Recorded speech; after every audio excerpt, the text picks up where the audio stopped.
3, 2, 1. Добър вечер на сите, што не следат во моментот Коридор 8, најновата епизода 76-та на нашата македонско-бугарска седенка. Вечерва епизодата е посветена на славната организација МПО од САД и Канада, која слави 100 славни години. Наш специјален гостин е Томас Джиле Бамов и не ми останува ништо друго, освен да ја отворам оваа посебна емисија вечерва.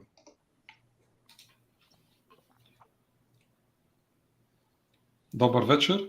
Радваме се, че сте с нас. Гледайте ни, споделяйте този епизод. Ако някой не се е предплатил на нашата емисия, да го направи сега на нашия канал в YouTube.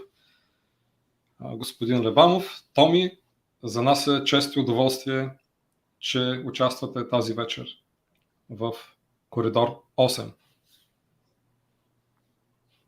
Кой ще превежда? It is an honor and a privilege for us that you're, Mr. Lebanov, Tommy, it's an honor and privilege for us that you are participating in Corridor number 8, the broadcast that we have on YouTube today. Yeah, thank you for being here. Dobro veče. And cheers to the Bulgarian people and all the struggles and strife that they have. This is my homemade rakia. So, благодаря на всички, поздрави на всички, благодарим за вашето участие и на здраве с нашата домашна ракия за желбите, желанията и стремежите на всички наши хора, на нашите народи. Приятели, видяхте ли? Наш човек е. Що ме на ракия? Наше! So he is our guy. Since he drinks homemade rakia, this is what makes him our guy, you know. Without clarifying what our means, of course. It's a broader meaning. Той е наш и ние сме негови. He is ours and we are his, you know. He is part of us and we are part of him, you know. Преди да започнем по темата, да кажа, че случайно, но може би нищо не е случайно, днес, 12 юни, е денят, в който славим 150 години от рождението на големият войвода и офицер Борис Сарафов. И също днес почитаме 118 години от смъртта на по-малкият брат на Гоце Делчев, Милан Делчев. Така че може би не е случайно, че точно днес се събрахме. И 118 години от рождението на Атанас Делчев. И трети повод. Today we celebrate three big individuals that may be accidental, but most likely not by accident, that we have the episode on a day when we celebrate 150 years from the birth of the great revolutionary Boris Sarafov, 180 years of the death of the youngest of the Delchevi brothers, Milan, and also 118 years of the birth of the great Bulgarian poet from Kukush family, and born in Tsarigrad, and that's Atanas Dalchev. Тане, можем да почнем с въпросите, нали? Да. Господин Лебанов, разкажете повече за вашиот род, откъде са вашите предци и що трябва да знаем за нив. So tell us a little bit about your family, where they come from, and what is that we need to know about them. Thank you, and I'm humbled to be here speaking to the Bulgarian people and all the friends of Bulgaria. My grandfather on both sides came to America, in the early 1900s under the yoke of the Ottoman Empire. Our family, my mother's side and father's side, are both from Aegean Macedonia. The two villages are essentially Blatsa, Vishny, are kind of the two, and then Bakchor is kind of where my family all came from, outside of the Kostor region. And so when my grandfather came here to America, just like I say I'm American, he could say he's a Macedonian because geographically he was from land called Macedonia. So I'll pause there and maybe you can interpret. Чест е за мене, че да мога да разговарям с вас. Поздравявам хората от България и всички наши приятели тук и навсякъде по света. Значи, моите предци, казва Томас Лебамов, господин Лебамов, идват в началото на 20 век, бягайки от османската власт, от един район, който е част от Егейска Македония. И това са Костурския регион, където конкретните села, т.е. спомена в района Владце, Вишнени, Костурското село и Бабчор. Това са и двамата му дядовци от двете страни на семейството. И много е важно да знаем, че аз днес се наричам американец точно толкова, колкото и моите предци, идвайки в Съединените щати в началото на 20 век, наричат себе си македонци. Тоест, те идват от географската област Македония. My grandfather always said that we were Bulgarians. He went to a Bulgarian church in the early 1900s. He went to a Bulgarian school, and we spoke the Bulgarian, the old, right, Slavic, old Bulgarian language. And that was what his father told him and his father's father. So we're Bulgarians from a region called Macedonia. It's as simple as that. Many Americans that came in the early 1900s, it was easy to say I'm Macedonian. Macedonia for the Macedonians. So I'm Macedonian, but it's a geography, not ethnicity. So I'll pause. Thank you. Сега, значи, дядо ми началото на 20 век идва от район, в който ние сме ходили в българска църква, сме ходили в българско училище и сме говорили старият местен български език, славянски език, славянски диалект на български език. И това важи за нас, не само за нас лично, нашите предци, неговите баби и дядовци, но и за техните родители и за техните прародители, техните предци. И в този смисъл нашето разбиране винаги е било, че ние сме българи от Македония. Именно за това много е лесно да се разбере, когато ние сме поставили искането Македония за македонците, какво сме разбирали, а именно Македония като географска област, а ние като етнически българи.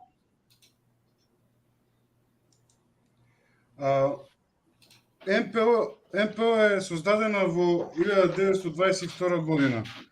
Какви били целите на организацията в това време? So while MPO was established in 1922, what were the organization's goals back then? So I've read the original articles for the company, the entity. Originally, it was the MPO was Macedonian patriotic, Macedonian political organization. The name eventually was changed to patriotic and dropped the word political. But the backstory of how really the MPO was founded was it was a arm of IMRO. It was sanctioned by Bancho as a political arm to be able to lobby Washington on the Macedonian cause. that was it. There was a very strong relationship to Bancho over the years. Bancho trusted certain people more than others. My dad being one that he trusted and trusted everything. And it was an honor to have my grandfather, as well as many other patriots, establish and grow the MPO in that time. I'll stop and then I'll get to the actual what the purpose was for the people. Аз съм прочел оригиналния устав на организацията и всъщност първото име на МПО, П в думичката МПО, не е значил патриотична, а политическа. В последствие обаче, в процес на преосмислене, се променя и става от политическа в патриотична организация. Истината е, че МПО е създадена преди всичко като политическа структура, като политическо крило на ВМРО. И тя е създадена от Иван Михайлов. И нейната роля в структурата или в по-широкия план на ВМРО е да създаде възможност за лобиране в Съединените щати пред различни политически структури за македонската кауза, за каузата на поробените хора в Македония. Сега, Иван Михайлов нямаше доверие на много хора, на всички хора, само на определени хора, и за мен е чест и привилегия за това, че моят дядо беше един от този, заедно с баща ми, на които той имаше доверие, и именно за това беше създадена организацията такава, каквато е създадена. So the goal here in the U.S., it was fighting for human rights for our people, our relatives, our family that was still back in Aegean Macedonia, Vardar Macedonia, and Pidden, specifically being horrible things, right, in Aegean Macedonia and Vardar, with human right violations. And we were here to promote our people's culture. And still today, we fight for human rights and the culture, and never to lose who we are, from our food that we eat to our customs. And I think that we've done a good job, but could have done him a lot better. We haven't really got much support from anyone other than the Americans that were part of the MPO. That's going to change. Thank you. Целта ни в Съединените щати е преди всичко борба за човешки права. Значи, след като нашите предци идват в Съединените щати, голяма част от техните семейства остават. Те остават в Егейска, в Вардарска и в Пиринска. Така започваме ние една борба за човешки права. Най-вече в районите на Егейска и Вардарска Македония, където нарушенията на човешките права са изключително жестоки. И ние по този начин започваме да защитаваме културата, разбира се, и човешките права, да не забравят хората какви са нашите традиции, нашата храна, всеки един аспект. За съжаление, освен от американците, които живеят тук, не сме получили кой знае каква особена подкрепа, но това ще се промени. Имаме...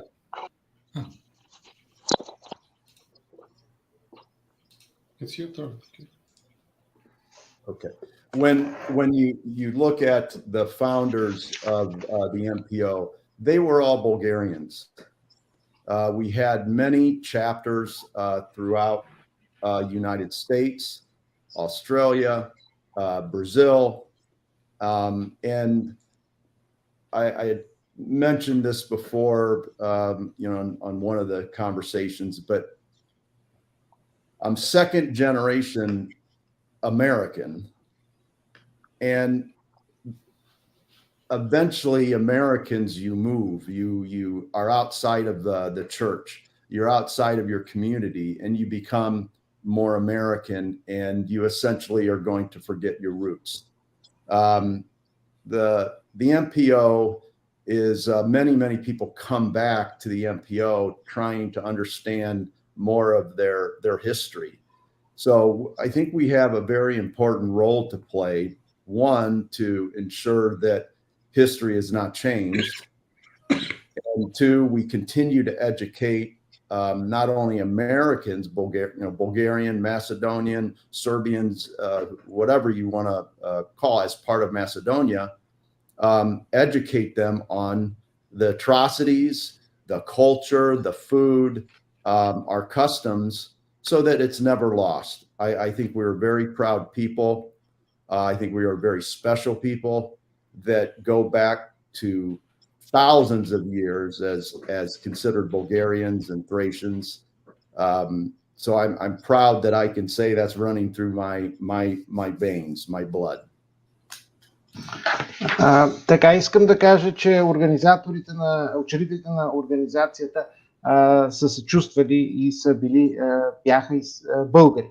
Ние имаме много структури, които са създадени, както в Съединените щати, в Канада, в Бразилия, изобщо в западната полукълбо, и всички те са имали такова разбиране и съзнание за себе си. Аз самия се чувствам второ поколение американец, като проблема в Съединените щати е, че американците, след като вече първоначалните мигранти стават първо, второ техните деца и внуци поколение, някак си постепенно се отчуждават от тяхната първоначална общност, от тяхната първоначална църква, и в някаква степен дори започват да забравят корените си.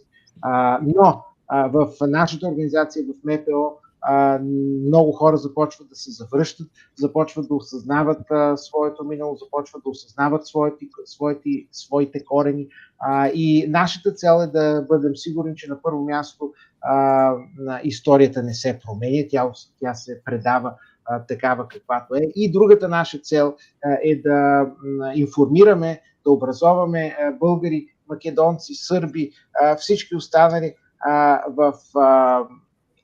тук в Съединените щати, но и в региона, за историята, за миналото, включително за жестокостите, които са извършвани срещу местното население, но и за нашата култура, храни, традиции и така нататък. В този смисъл ние се чувстваме като специални хора, но, например, аз самия, казва Лебамов, се чувствам българин, като човек, който българска кръв е течала във вените ми, на него и на неговите предци от преди 1000 години.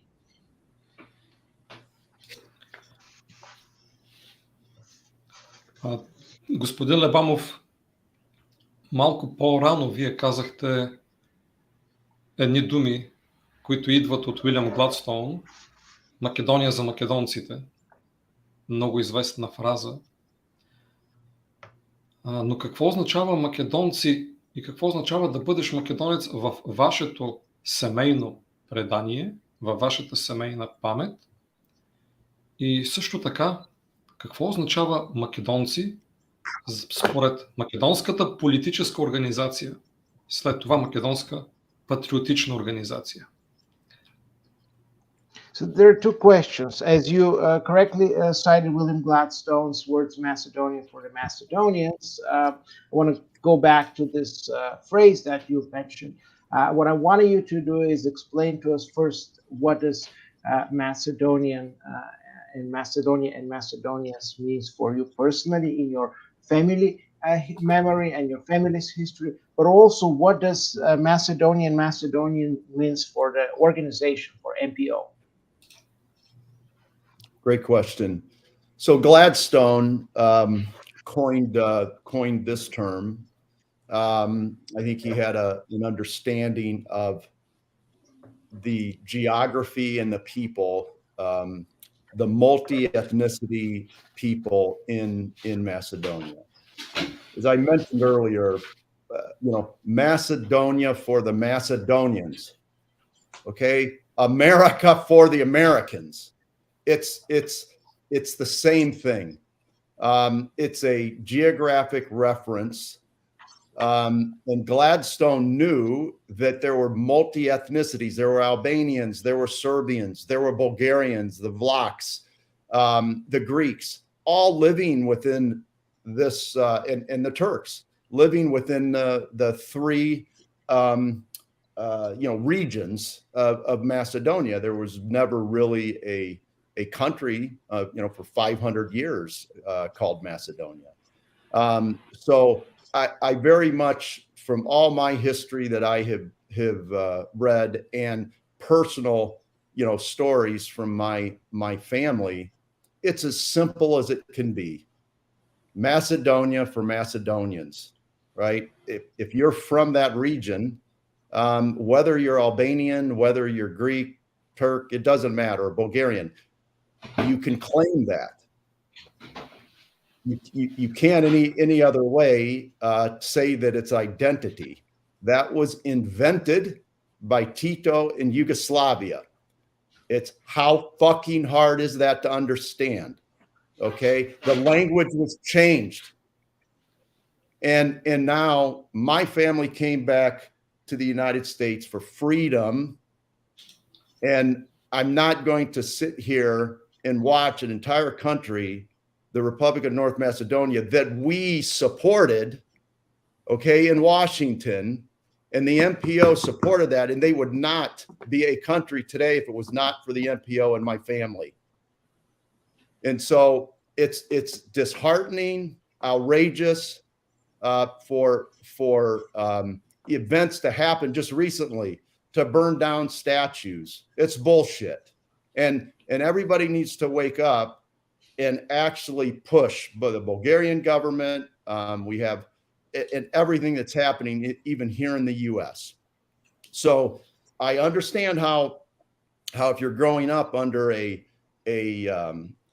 totalitarian type environment, that, hey, if you're being taught these things, the propaganda, it's very difficult to reach out and believe something else. So I don't blame the people. I blame the politicians and the corruption that's happening, and the promotion that is horrible to the Bulgarian people and to the truth. Значи, да, вие сте абсолютно прав. Гладстон измисли терминът Македония за македонците, но идеята за Македония за македонците проистече от това, че имаше един чисто много обективен процес. Македония винаги е била многоетническа територия, значи населена от етнически власи, българи, турци, гърци, албанци, разбира се. Ние това го осъзнавахме, организацията това го осъзнаваше в тези три региона на Македония, Пиринска, Егейска и Вардарска Македония, но където никога в последните години не е имало самостоятелна македонска държава. В този смисъл Македония за македонците означава точно това, което означава Америка за американците. Това е едно и също нещо. И мисля, че това е много ясно и просто, и няма как да бъде по-ясно и просто от това. Затова идеята за Македония е създаването на политическа структура, на държава, в която, разбира се, всяка етническа група може да запази своята етнически характер, такъв какъвто е притежавала. Сега, разбирам много добре, че днес говори за съществуването на македонска идентичност, но тази македонска идентичност беше измислена от Тито и югославяните и Югославия. Ние и в този смисъл езика се промени и така нататък. Значи, вижте, моите предци дойдоха тук да се борят за свобода. И идвайки тук за да търсят своята свобода, ние не можем да настояваме нашата свобода и свободата на нашите брати и сестри. В този смисъл ние, МПО, подкрепихме създаването на независима македонска държава и честно да си го кажем, без нас и без нашето лобиране и без нашето усилие нямаше да има такава независима македонска държава. Но в същото време искам да кажа, че разбираме съвременното население в Македония. Там той е формирал свое собствено разбиране и не го опрекваме него, но в същото време тези вандалщини, които се случват, като това да се палят паметници, културни домове, е абсолютно неприемливо. Пак казваме, и затова считам, че трябва да застанем на страната и да защитим българското правителство. Значи, отново държа да подчертая, че тук вината не е на хората, на гражданите, а вината е на политическата класа в Република Северна Македония, в Македония и на нейната корумпираност. На това, че съществува такава корумпираност, която се използва за насъскване на населението. Отличен отговор, много ви благодаря. В Коридор 8 винаги сме настоявали, че народът на съвременната република Македония или Северна Македония няма вина за това, което се случва. Политическата отговорност пада изцяло върху политическия елит на държавата и историците, които го обслужват. Gosha, may I just translate it? So I just want to clarify that in Corridor 8, we have always highlighted that it's the people of Macedonia, the population of North Macedonia is not at fault in any way for what's going on there. We've always highlighted that the fact that it was the political elite and historians who've created this historical narrative that are in fact at fault of some of the occurrences that we are seeing. И някой от нашите гледачи в чата напомни, че имаме един пропуск. Тане, за бой сме двамата с тебе, ама не представихме другите участници, брате.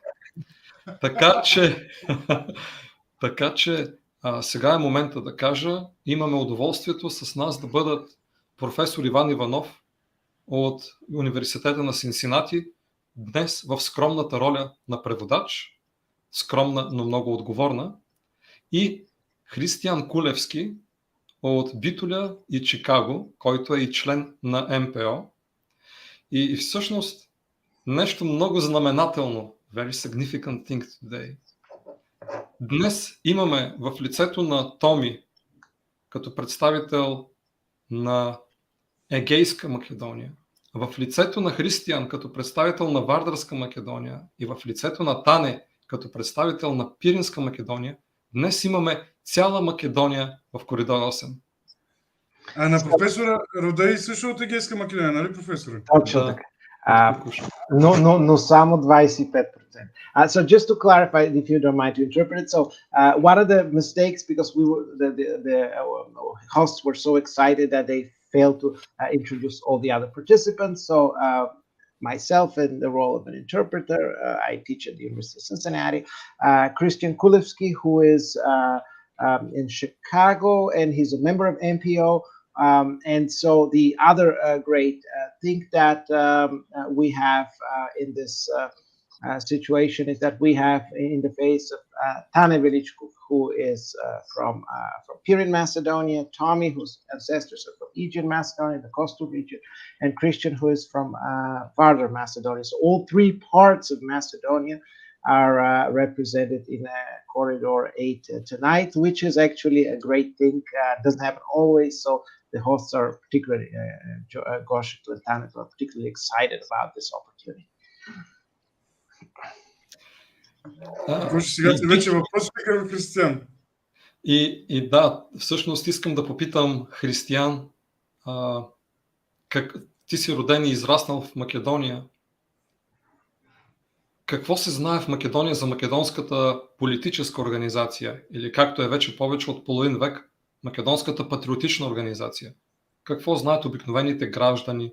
Какво са слушали за тази славна организация с толкова дълга история? So the question to Christian is, since you were born in Vardar, Macedonia, what do people in that area know about MPO, about patriotic organization, about its existence at all, its purposes, its goals, its functioning, everything. And that's what to me, Christian, you answer, right? Yes. Мислам дека за НПО се знае многу малку во Македонија.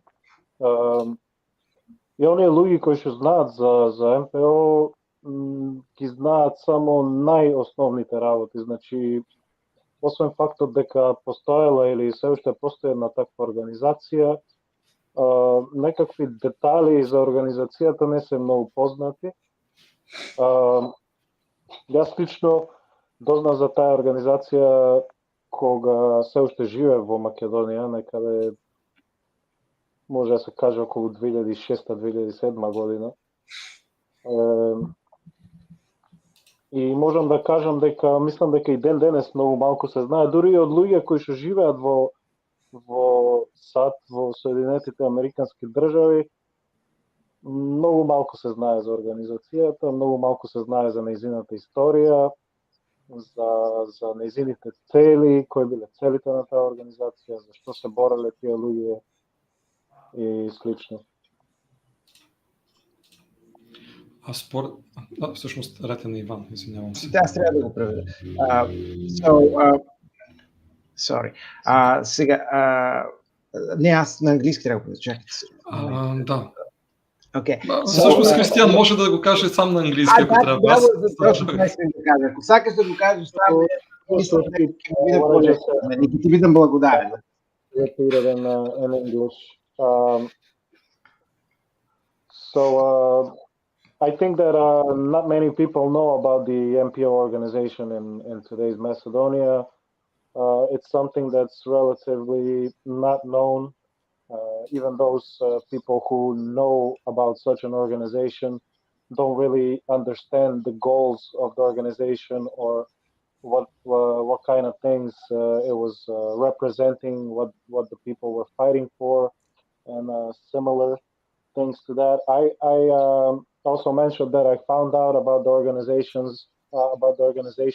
when I was still in Macedonia, roughly around 2006, 2007, and I also wanted to mention that even the people who currently live in the United States who are from Macedonia, they pretty much know only about the existence of this organization without knowing its goals, and it's pretty sad, to be honest. Ако ви дозволите само да направам една како појаснување, јас живеам во Македонија, во Вардарска Македонија од 2004 година и овде сум забележал дека Македонска трибуна за органот на МПО се знае повеќе и се распространува у весникот како, да не речам, апокривна литература, како забранета литература. Тоа сакав само да го кажам. Луѓето што знаеле и претходно за МПО стасувале доброеви на Македонска трибуна и се чита во весникот. So what Tane was saying that in reality, not the organization itself is so much known as is its newspaper, Macedonian Tribune, and the reality is that some people who could sort of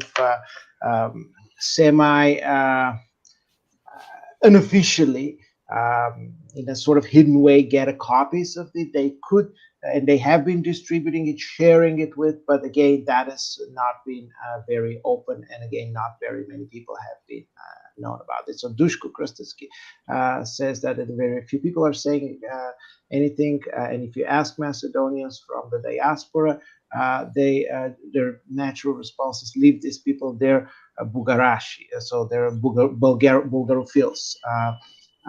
And that's how the poet and the writer Stoyan Hristov is partially degraded for his identity, again from Konomladi, from Eastern Macedonia, but also partially glorified.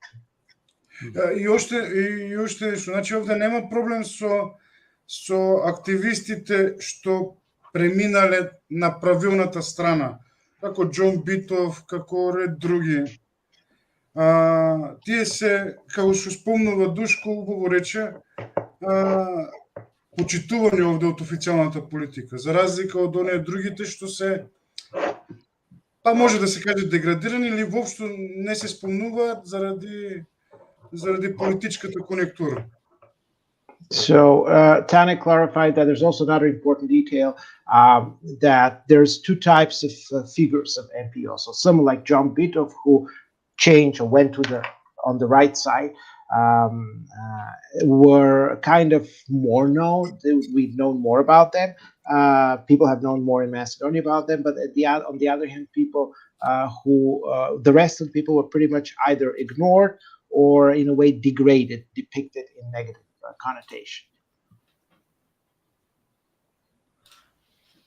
Тане, ти имаш ли въпрос към Християн? Само секунда, мислам дека да. Добре.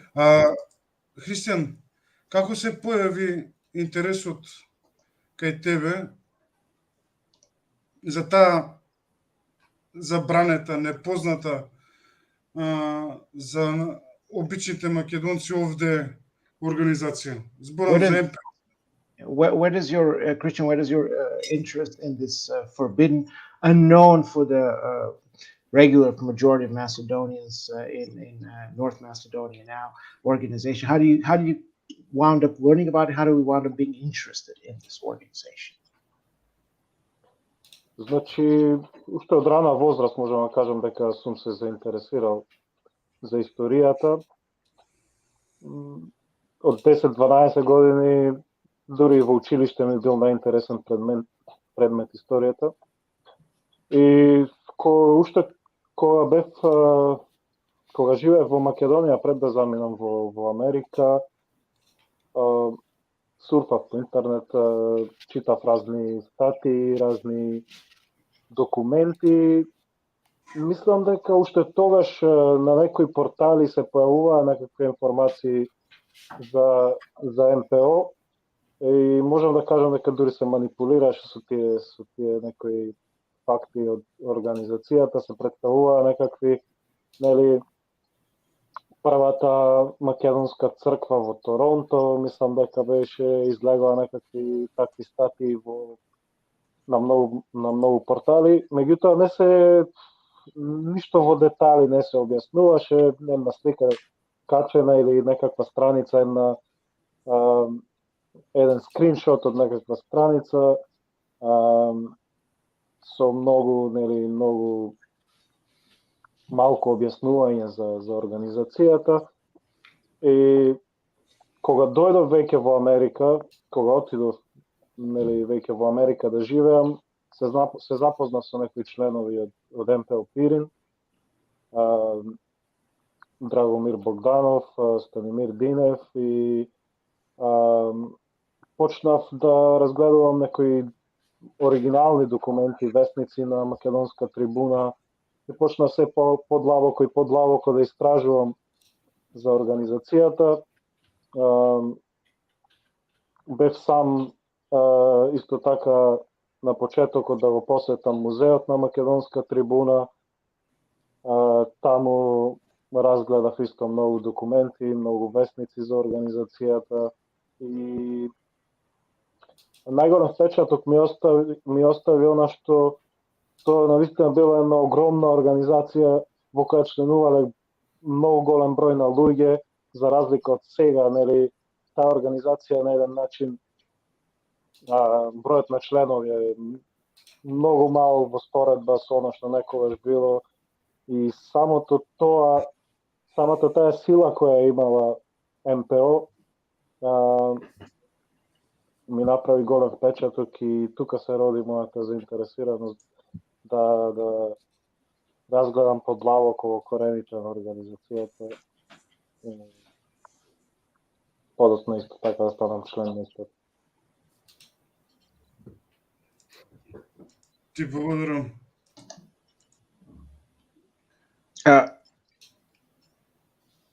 Можам да го кажем и на англиски. Да. Ќе те замолам. How I got interested about MPO was while I was still living in Macedonia, there were certain forums, certain pages that would post pictures or certain things about MPO, not with much background information about the organization, but more with propaganda type purposes to present the organization as something that it's not. But even then, it was still something that gained my interest, and I started searching about information about it. The period when I actually got to know more about the organization was after I started living in the United States, and I met some of the members of MPO Pirin, Drago Bogdanov and Stanimir Dinev, and the rest of the members. I also visited the Macedonian Tribune Museum in Fort Wayne, Indiana. Over there,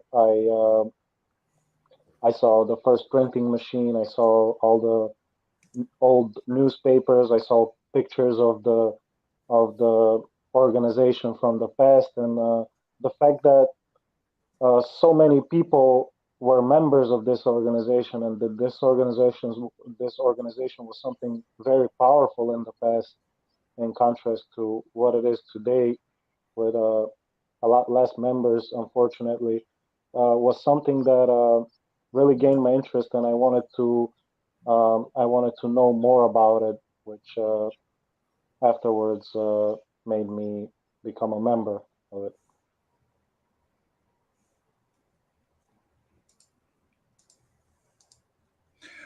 Господин Лебамов, вие пред известно време споделяхте една информация от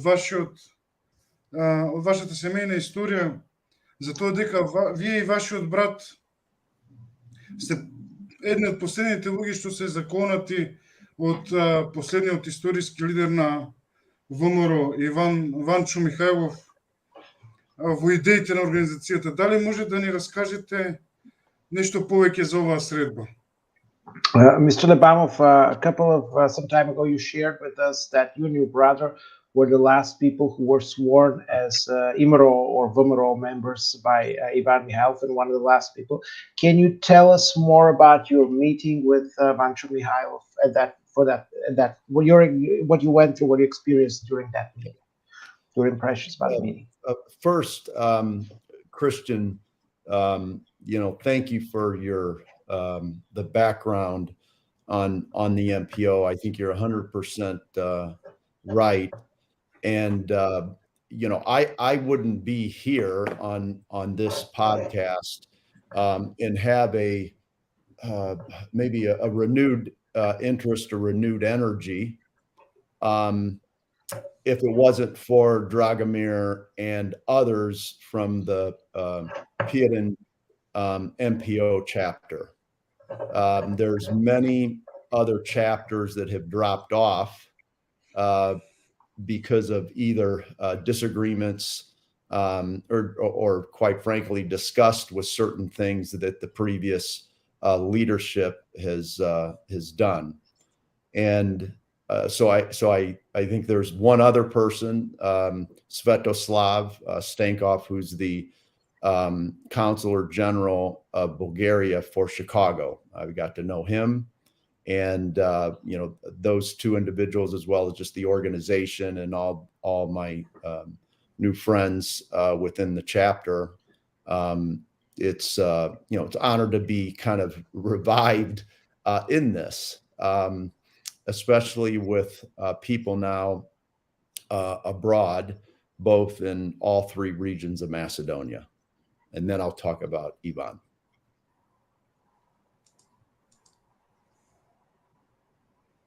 I forgot to unmute myself. So, първо да изразя благодарност на Кристиян за това как коректно и правилно и детайлно предостави информацията за МПО.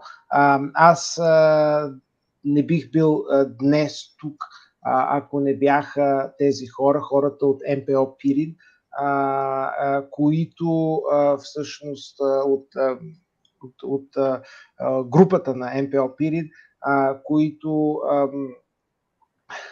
дадоха живот на организацията за сметка. Така че искам да посоча специално двама човека, на които съм благодарен. Драгомир Богданов и генералния консул Светослав Станков, които наистина помогнаха много, защото предишното лидерство на МПО е отблъснало някои други групи, някои други chapters, някои други структури в рамките на мрежата на МПО.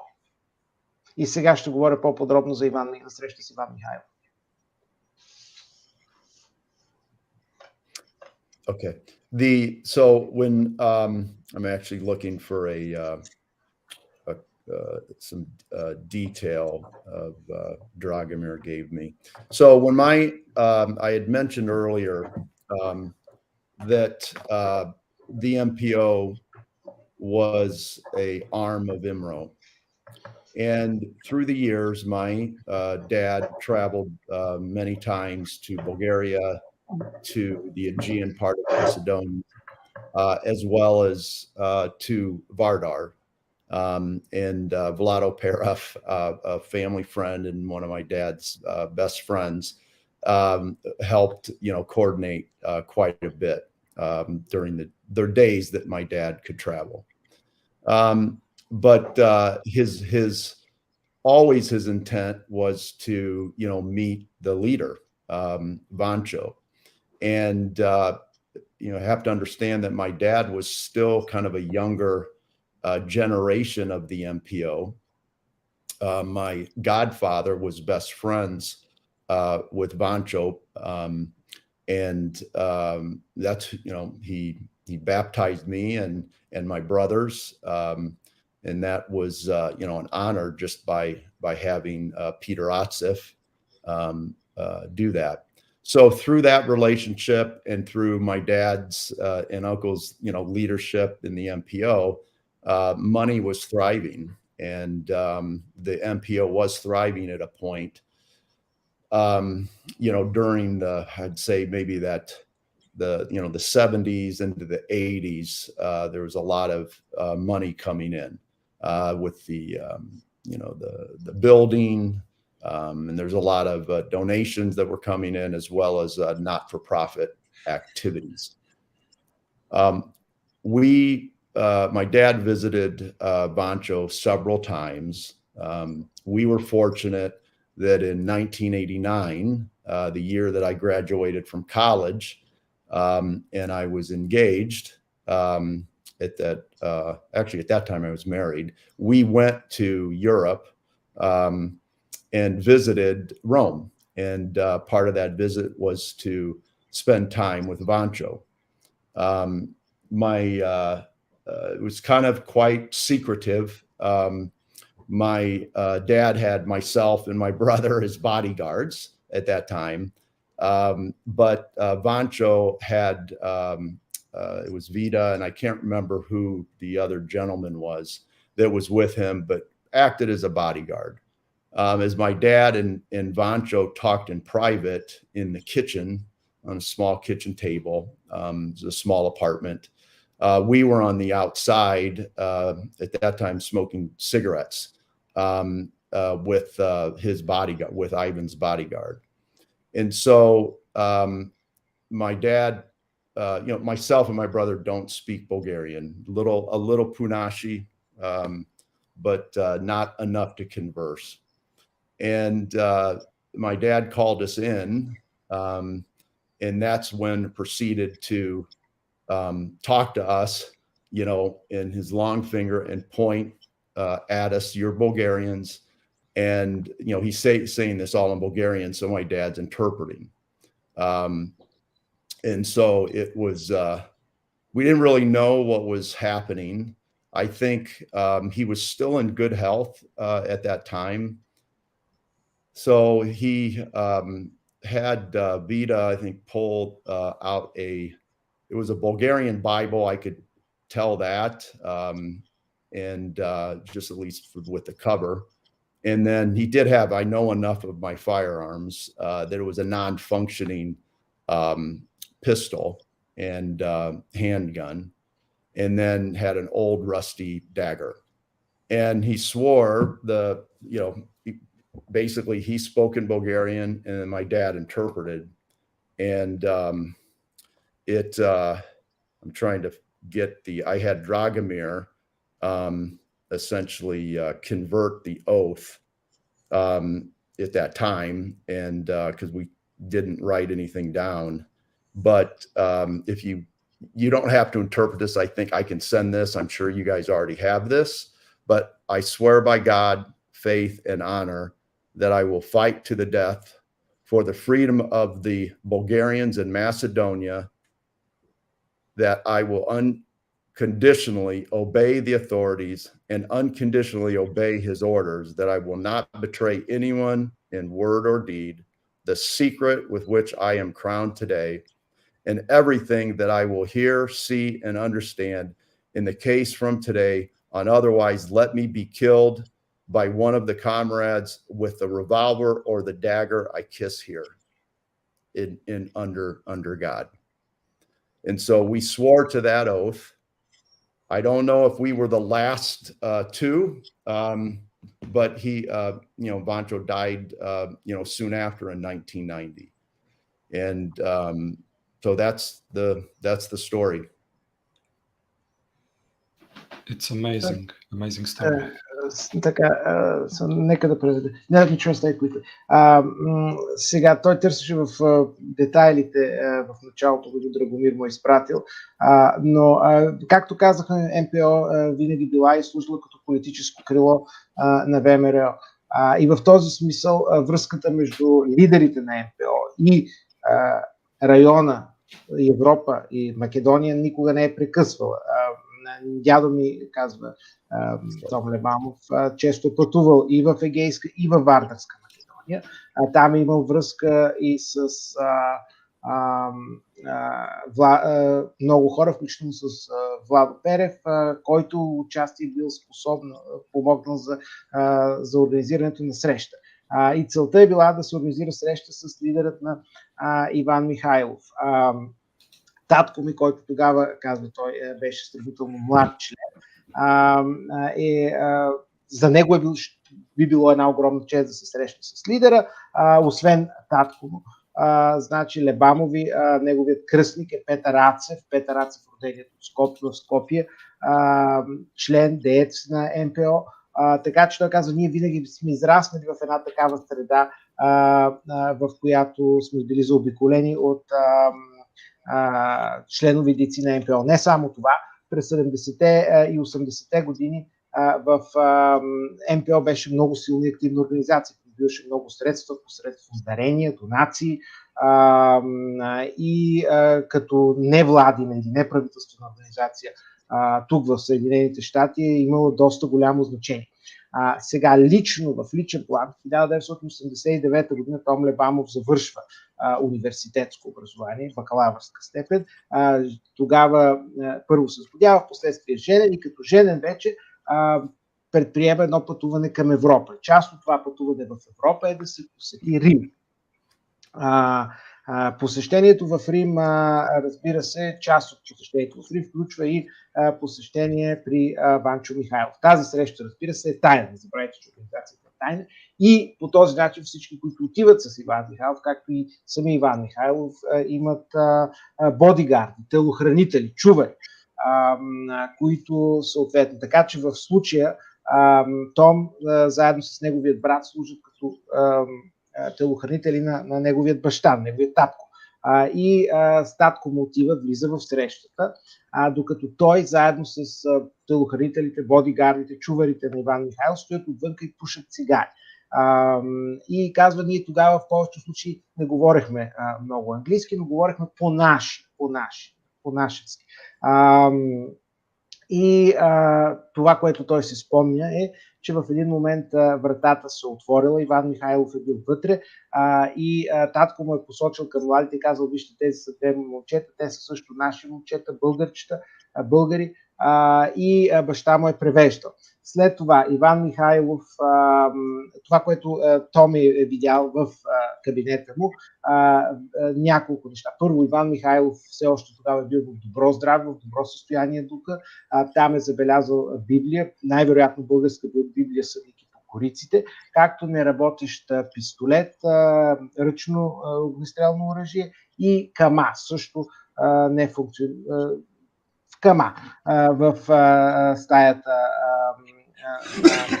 Иван Михайлов и след това се пристъпва към решението той да се закълне. И клетвата. So Tommy, can you please show us the actual oath? So I think you had it in Bulgarian, right? Can you just, I can read it off or they can see it. It's going to be just easier. Заклевам се пред Бога, рода и отечеството да се боря. This is in English. Okay. You wanted the Bulgarian or Yes, English? you can just keep it there. I can translate it. That's not a problem. Either way is fine. Заклевам се пред Бога, вярата и честта, че ще се боря до смърт за свободата на българите в Македония и Одринско, които аз безусловно ще спазвам и безусловно ще спазвам властта и авторитета и безусловно и заповедите на организацията, която като няма да предам никого чрез устно, чрез като ги с уста или чрез някакви свои действия. Заклевам се в тази тайна, която аз съм заклевам в това и съм коронясан днес като член, съм обявен, стал член, заклевам се, че каквото чуя, видя или разбера от днес нататък няма да предам или ако не, да бъда убит от моите приятели, другари с револвер или с кама, с револвера и с камата, които аз целувам днес сега. Вероятно текстът е малко по-различен, но аз в момента на момент. Няма проблем. Това е... To be clear, it was not word for word exactly that, but it was very close. And I think this was what I showed as factual of what the IMRO fighters swore to in the early 1900s. Така, в интерес на истината не съм сигурен дали точно буквално е това, но това е в общ план, поне аз което се спомням клетвата и тази клетва, същата клетва е тази, под която членовете на ВМРО са се заклевали в началото на 20 век. Много хубаво. Иване, ти искаше нещо май да попиташ? One thing I'd like to read, this is a book my father, we hired a historical author, and they wrote his book, and he just one point here. He said, during this is my dad, George. During the visit, Ivan said to my dad, this probably was in the kitchen before, in private, don't betray the ideals of the MPO. Or he said, if you betray them, I will cut your throat. So I'm sure things progressed. And then my dad says, well, hey, my two sons are here, move in. But what was interesting, he said, after so many years, Ivan, the IMRO leader, believed that there would be a free and independent Macedonia. He said, be fond of the Vardarci, love them as brothers and sisters, because from Vardar will come the independent of Macedonia. So that was 1989. I think he was smart enough to understand what Tito and everyone did.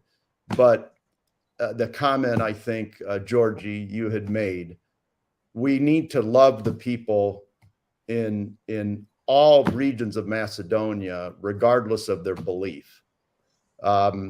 So there has to be some compromise. There shouldn't be hatred, but I feel that there is hatred coming from a certain element, of the government to stay in power.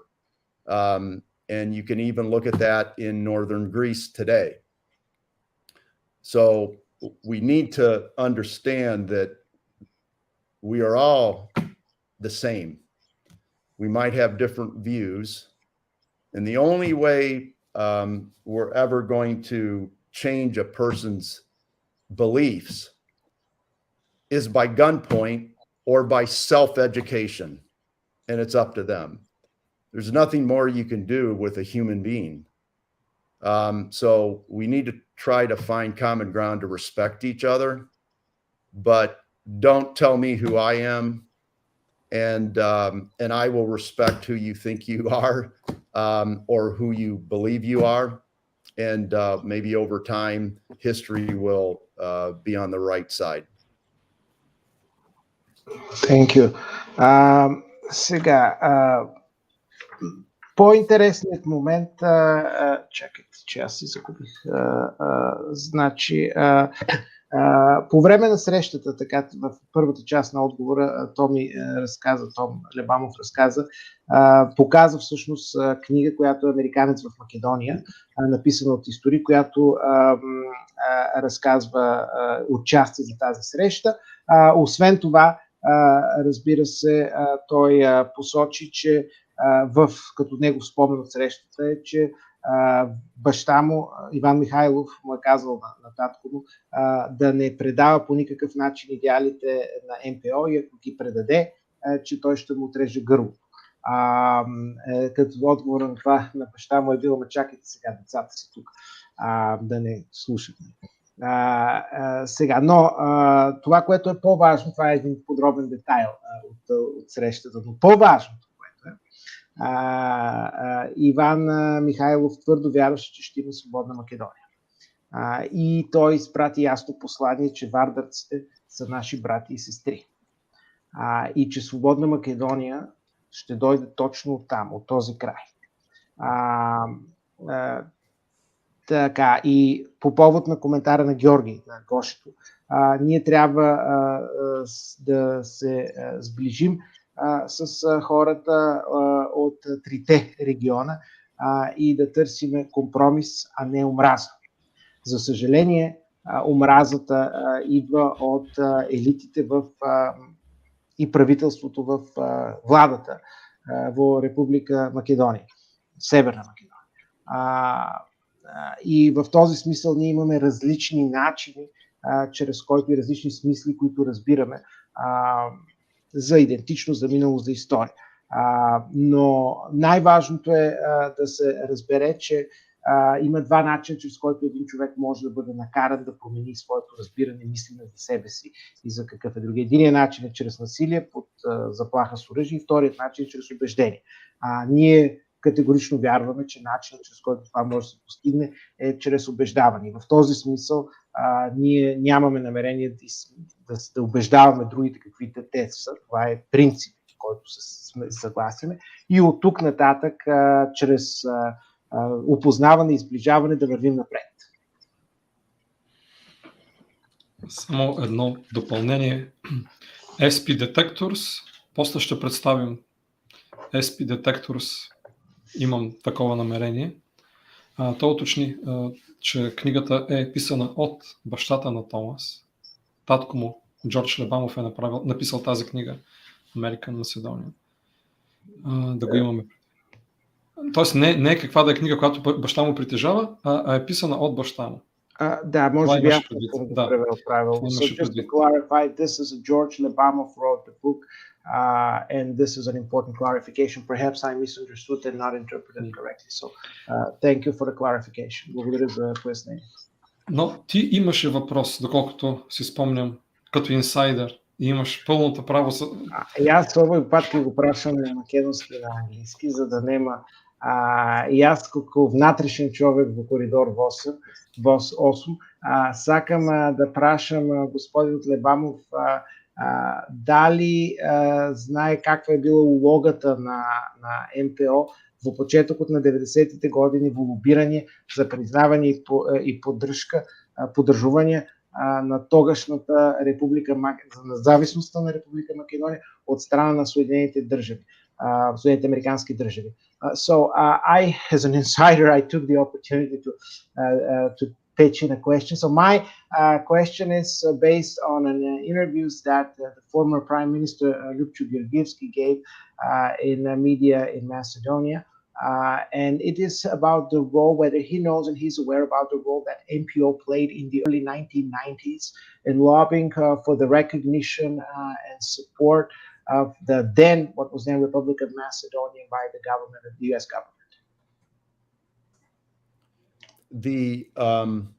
So, Ivan, my uncle, and my dad, Georgi, and Ivan, were, I think at that time, Ivan may have been president, and my dad might have been treasurer or secretary.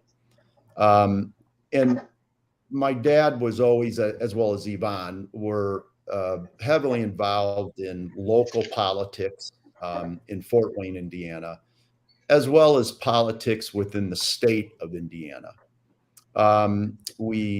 They got to know Governor Como, who spoke at one of the conventions. And the thing about the MPO at that time, we were focused on human rights for all people, not just the Bulgarian people.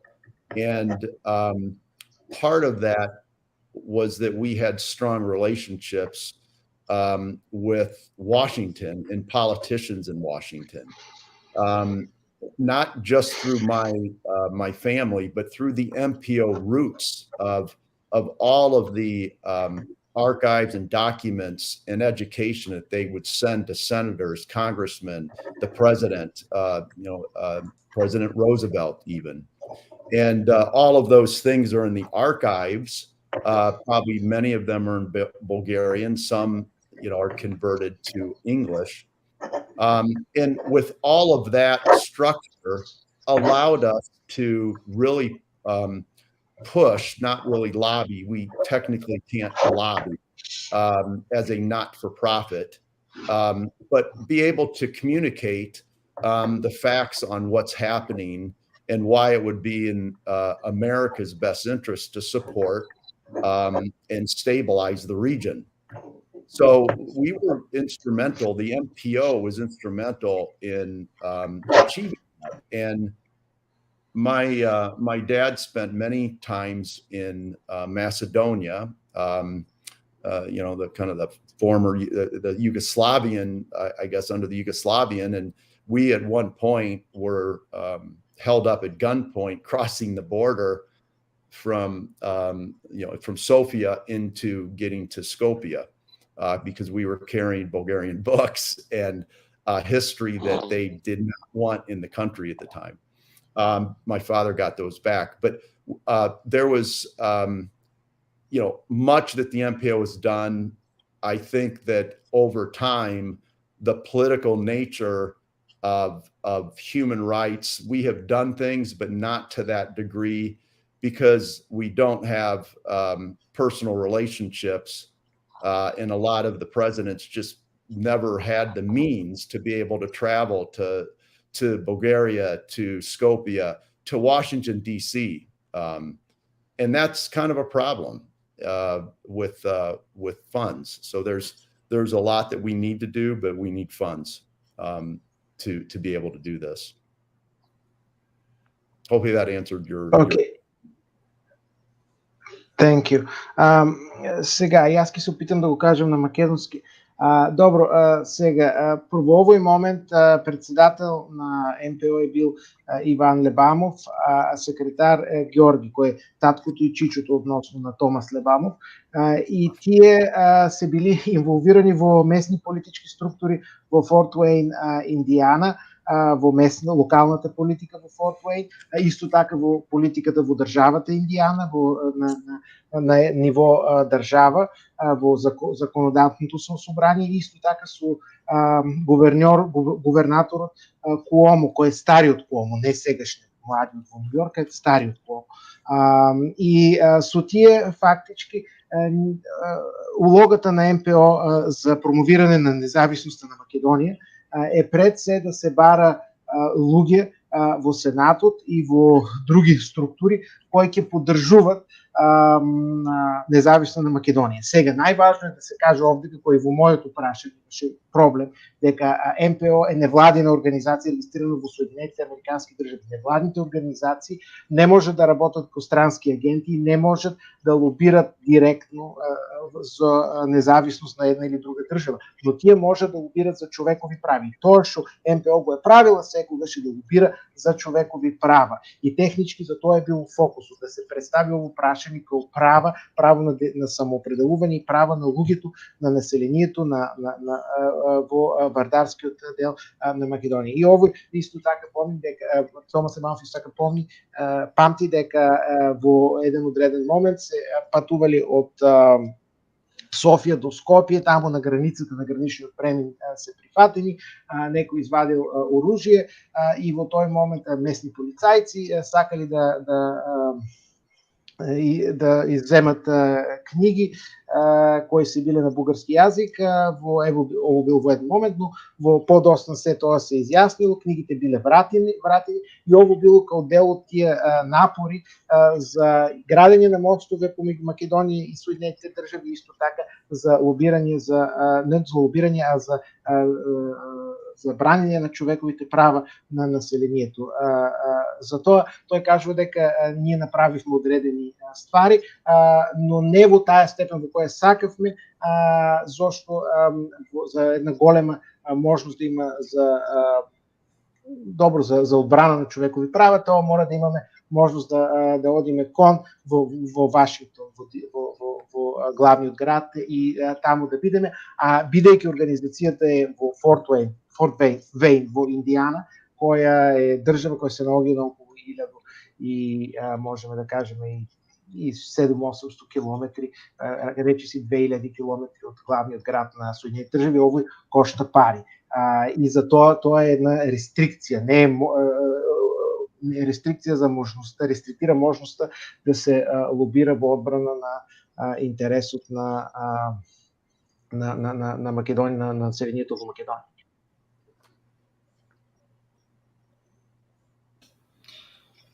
Да попитам, ако може и аз нещо. МПО вече прави 100 години тая година.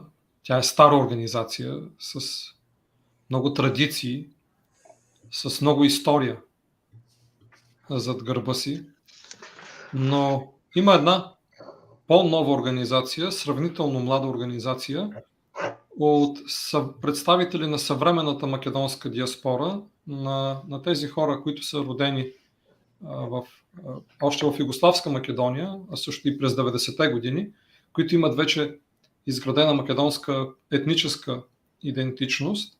Тази организация се нарича Обединена македонска диаспора или United Macedonian Diaspora, UMD. Бих попитал в тази връзка 3 неща, Томи. Първото е какво мисли за UMD и за нейната дейност, тъй като наскоро беше внесена в Конгреса на САД един скандален проект за резолюция, Resolution HR 741, резолюция 741. Вторият ми въпрос е какво мисли Томи за тази резолюция и какви са нейните цели, отвъд официално заявените. So let me translate. И третото е... Извинявай, Жор. Значи първият е какво мисли за UMD въобще и за нейната дейност. Второто е какво мисли конкретно за резолюцията и какви са нейните действителни цели, отвъд официално заявеното заглавие. И третият ми въпрос е как според Томи НПО трябва да реагира на безобразните лъжи и фалшификации в тази резолюция? Благодаря. Okay. So the question that Georgi asks is that this is well, NPO is one of the oldest organizations in United States with 100 years. We're celebrating 100 years history, and it was established 100 years ago. We have also a relatively young organization called United Macedonian Diaspora, or UMD, that was established by more recently by Macedonian immigrants and their descendants, who have, for the most part, have formed a modern Macedonian identity. So there are three elements of the question that he wants to know. First, what do you think about UMD and UMD's activity? Second, since UMD has initiated a resolution in the U.S. Congress known as HR House Resolution 741, what are your thoughts about the resolution and its goals, both direct goals but also indirect goals in the background? And lastly, the third part of the question is, what, in your opinion, should NPO do to respond to these flagrant lies and mischaracterizations in the introduced HR 741? So the United Macedonians, the UMD, is a relatively young organization that has a lot of energy and funding from the Republic of North Macedonia. And as many Bulgarians have come to the United States, many of the Macedonians have come to the United States looking for their ability to maintain culture and their version of history. So I don't fault the UMD. I think they're doing actually a very good job. I think we are behind. I don't support their falsification and promotion of history, but from what they have done, they have very good results. We are behind. There's not many American Bulgarians that are politically interested in politics in the United States, and I think that has to change. The Greeks are very much into American politics, and the Macedonians obviously have shown progression towards that. I really don't know members in the UMD. I know there's history where certain MPO presidents have looked to try to compromise with UMD. I think there's other paths that UMD would love the MPO to just die. And so I think there's undercurrents with that, right? So we're not only trying to move forward in a way in today's environment, but we also have undertows of the anti-Bulgarian sentiment has been there. It's been there for a while. Even my uncle was, I would say, more neutral to try to maybe appease or try to come together. So there's a lot of mixed feelings there, but I don't hold ill will to anyone that's trying to fight for their belief. They may be incorrect. What I very much am adamant that and angry about is the historical nature of what they're doing is wrong, falsifying history, but also demeaning or looking down upon the Bulgarians. or the Macedonians that have a Bulgarian identity or a Bulgarian leaning. It's just wrong to have that kind of hatred. Let people get together, but I do see that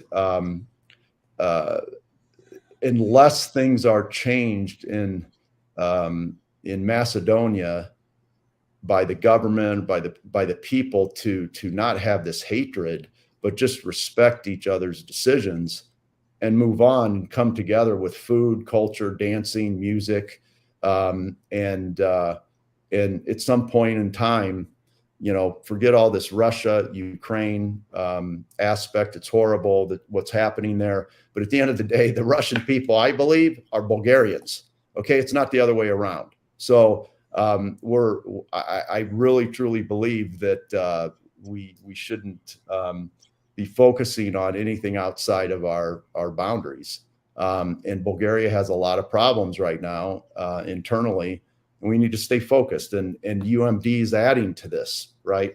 I think the HR 741 resolution is, the Piran Group MPO has done a good job in trying to respond to this, but without political connections into Washington or into state senators, it makes it difficult to try to fight this. And so that's, when I say we're behind, that's what I mean. And I think that there has been responses, but more of this activity, we need to do more of that to make everyone aware that there are, people here in the United States that aren't going to put up with this, and we have to fight. Now, whether we lose this one or not, we'll find out. But it's just a resolution. It's not a bill yet, but there's quite a few support from both parties. And, this is where we have to do education to Washington, right, to state politicians. And without money and funds, we can't do that to promote and maintain our culture and do the good that we want to do for all people, not just the Bulgarian people.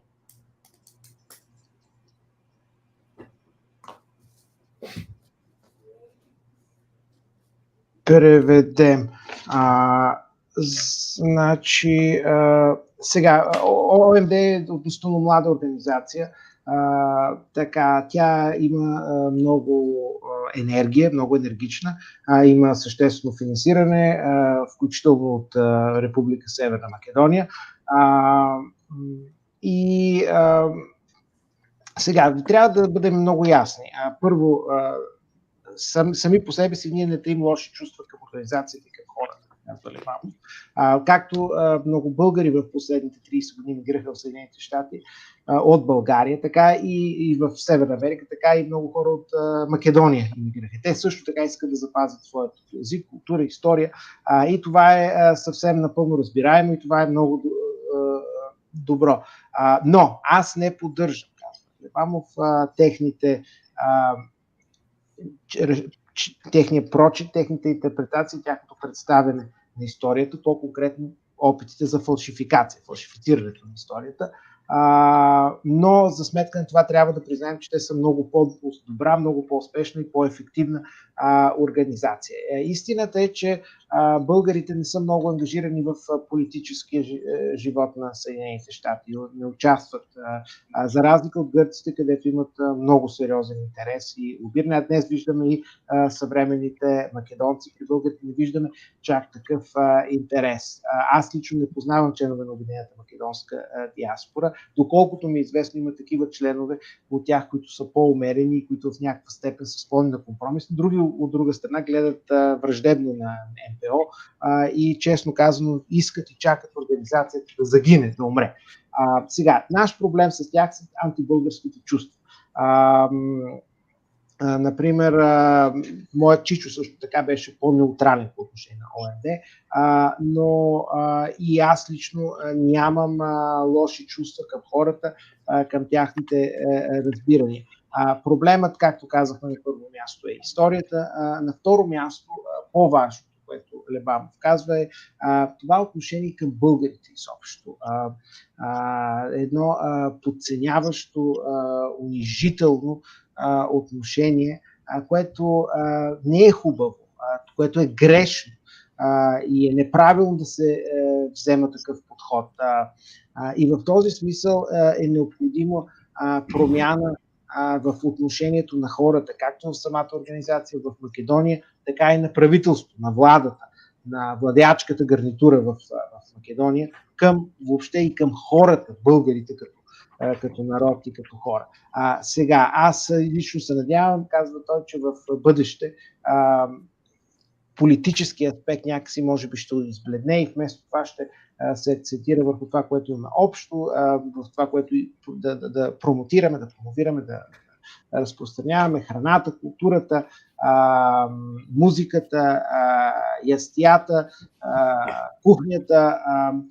Ето сега, например, това казва той, е изключително некоректно, че в руско-украинския спор българите се представят като страната на Русия. Едва ли не, ако вземем българо-македонски и руско-украинския паралел прави, българите се представят по подобие на руснаците. България, от друга страна, си има свои вътрешни проблеми и ние това напълно го разбираме. България така. И сега, по отношение на самата резолюция, значи МПО Пирин организира петиция, тя прие правилен подход, но без наличието на политически връзки е трудно. А за да могат да се осъществят такива връзки, между другото, са необходими и много средства. Назад, така, в този смисъл следва да кажем, че първо ние, разбира се, не сме съгласни с тази резолюция, считаме, че нейното съдържание трябва да бъде изобличено. Тя в момента е на равнище резолюция, не е на равнище проекто закон и в този смисъл не знаем как ще се напредне, но е трудно, пак казвам, много хора са убедени и е по принцип трудно да се промени разбирането. Затова именно ролята на МПО е и на всички нас в някаква степен да имаме една образователна мисия в Вашингтон, с която да убедим и да информираме държавници и политици за приоритетите, за това защо и как е необходимо съответно да се представят фактите по един друг начин. И това е нашата цел. Само, just one more sentence. Това е нашата цел да уведомим и да информираме правителството. Yes, go ahead. Sorry. This is a book that Dragomir wrote about the MPO. And you know, he has several, but this is a very good book that's on Amazon in paperback. That to get to know more history, maybe that you can put that out. But this is a lot of the archives, some of the really critical things Dragomir and the group have put together. Thank you. There's so much in Bulgarian that needs. There you go. Thank you. Yeah, I would like to share the link to all Dragomir's books on Amazon. So people who are interested in the history of MPO could read, and they will get the information from the spring, especially for the English-speaking people, especially for the people with origins from Macedonia who live in the United States, in Canada, Australia, Western Europe. These are the original documents of the Macedonian Patriotic Organization since it was created 100 years ago. There are no falsifications, there are no rewrites or edits of the documents. Everything is one-to-one, the most pure source of information. Plenty of great work from Dragomir Bogdanov. His last book is called UMD, Children of the Lie. it's a very, very good resource, especially when we read the resolution in the Congress, declarations of the Macedonian Patriotic Organization in Defense of the Bulgarians. This is the book that Tommy showed us, 100 Years Struggle for Freedom, etc., etc., etc. Plenty of original sources.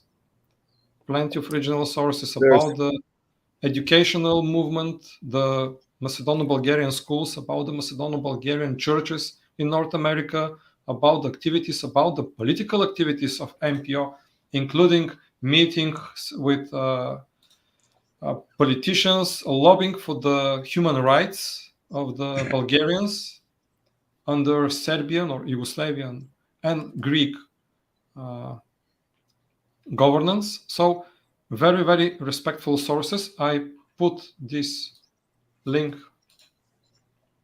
I thought I did it, but I'm sorry. It seems I didn't do it. I will put this link here on the screen. Извинявай, Иван, аз започнах да говоря. Значи да го кажа набързо. Това са книгите на Драгомир Богданов от МПО Пирин, Чикаго, откъдето представител тази вечер е и християн. Така че всеки, който се интересува, може да ги закупи. Това са възможно най-символичните цени,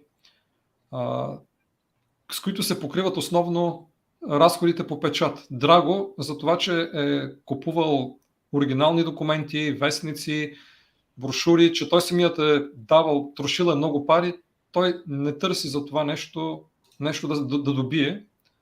Така че това са оригинални документи на МПО през всичките 100 години от нейното съществуване. Изключително ценни свидетелства.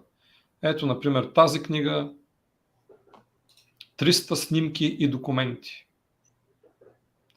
И има много неща, които тук са полезни да се знаят, защото някои активисти, работещи за други служби, по някой път, като ходят да се снимат някъде, ето това тук го крият или го бришат го, както се казва. Ето където пише Macedono-Bulgarian Orthodox Church Saint Клемент Охридски. Някои това нещо го бришат. Така че добре е да се знаят тези книги, тези оригинални източници. Всеки, който има желание, може да се ги закупи. Другото важно нещо е, че Драгомир продължава да събира помощ и за това да се издадат нови книжки, които да се разпращат на дипломати, на политици, на всякакви opinion makers в Северна Америка и в Западна Европа, за да се показва каква е била истината и автентичното македонско освободително движение в Северна Америка, какво е мислило, какво е писало, какви са били неговите политически и обществени позиции. Гоше, ако ми дозволиш само, пошто ги заборам, мораме да кажем нещо много важно. И Кико да го вклучиме малко в разговорот. Ке испадне секако фалење, ама тоа е вистината. Кико, немој да ме се лутиш, брат, пошто сега ке испадне дека многу те фалам. Ти си можел да замениш на таа по-активната страна, по-младата страна, по-добро стационираната во Америка. Зборам за United Macedonian Diaspora. Не си го направил тоа, такви луѓе како тебе во моментов имат огромна одговорност да го зачуват тоа што е направено пред 100 години. Како што кажа господин Лебамов, Томи, тие како да чекаат МПО да умре од само себе си.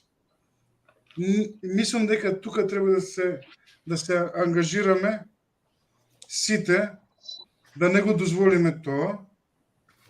Не поради тоа што треба да ствараме култ кон нештото, туку затоа што мора да постои.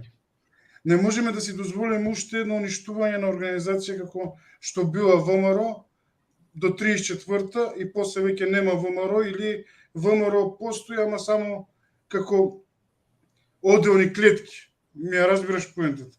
И затоа мислам дека ти и таквите како тебе се многу важни во моментот. И јас се надевам дека ќе дојдат подобри денови, ќе успееме некако да се научиме дека лобирањето е многу важно, дека не е само поентата, вистината е на наша страна и другите нека читаат книги, пошто луѓето не читаат книги, брат, да се збориме реално.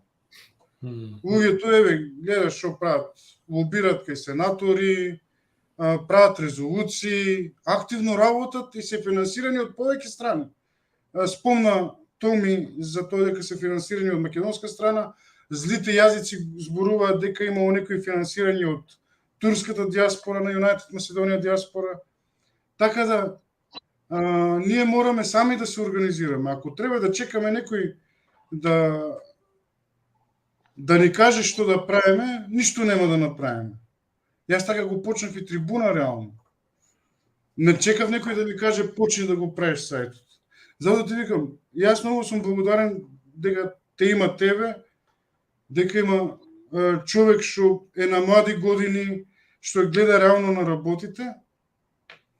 И пак ќе кажам, ние не можеме на сите да им кажеме што се и немаме такво право, ама ние да си го зачуваме нашата суштина.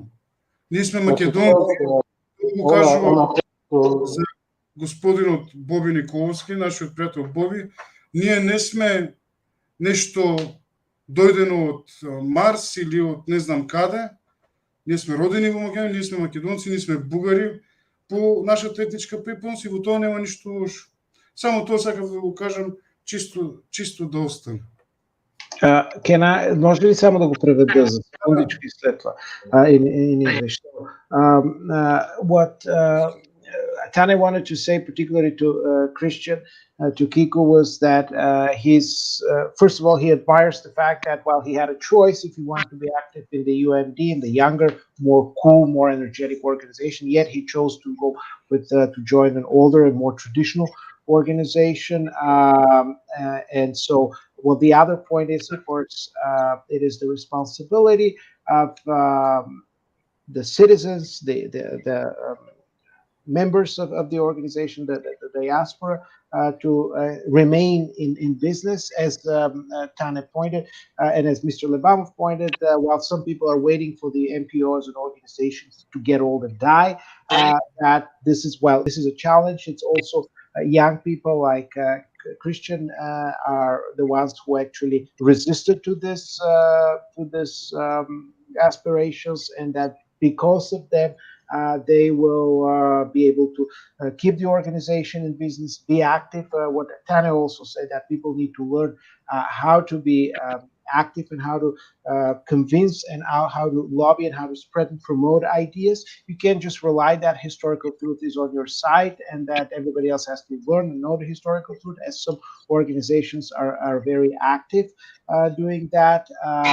People just don't read books these days. Instead, what is important to understand is that we need to be active, because there's also suspicion not only that UMD has received funding from the government, but also maybe perhaps from other diasporas, Turkish or other communities. Of course, this is a hearsay. There's no verified information, but there's something to keep in mind. And so what Tane said, people, particularly people in Macedonia, some of the viewers, like our friend Bobi Nikolski, here should be well aware of the fact that, yes, we also are Macedonians. We also feel Macedonians. We didn't come from Mars. We didn't come from the outer space. And we feel Macedonians, but we have the Macedono-Bulgarian or Macedonian-Bulgarian identity as it has been documented over the years. And so it's important for us to highlight it, to show it, to represent it, to make sure people are aware of that. Ivan, one thing to just so this is a book that the Canadian brothers and sisters created. The MPO Auxiliary Women's Auxiliary Committee created this book, and it is in 1969 was its first printing, and it was part of the MPO. This is 1939.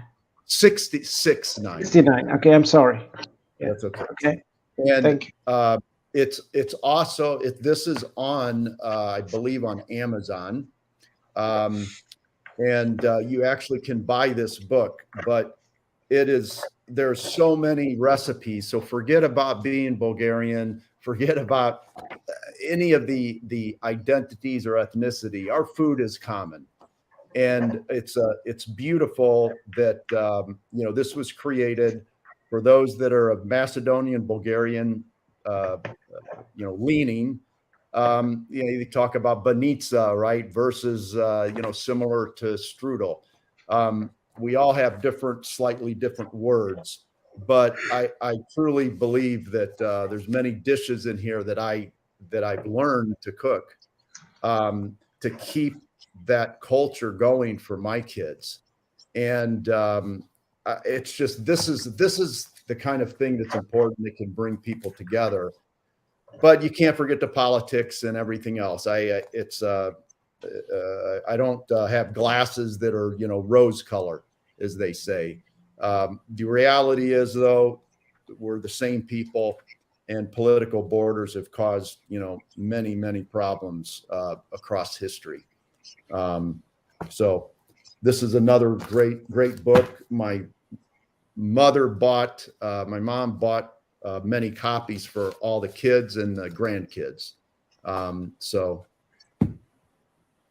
whatever you could do, it supports the people in the church up in Canada. I'm not sure if the funds are going to the MPO up there or not, but it's for a good cause. Yeah. If you have some link to the church's account, or we can share it. Yeah, I'll send. Let me see if I can get it. Okay. And meanwhile, I would like to share also the YouTube channel of Dragomir Bogdanov. I think it's quite important and very interesting source of information. Гоше, може ли само с две думи да преведа господин Лебанов? Значи, първо, Гошето ще покаже сега канала на Драгомир Богданов на YouTube, където е представена много от тази информация, документация. Но това, което господин Лебанов посочи, показа книжка, издадена през 1961 година от женската секция към помощната организация на МПО в Канада. И това, което той показва, е първото издание на тази книжка.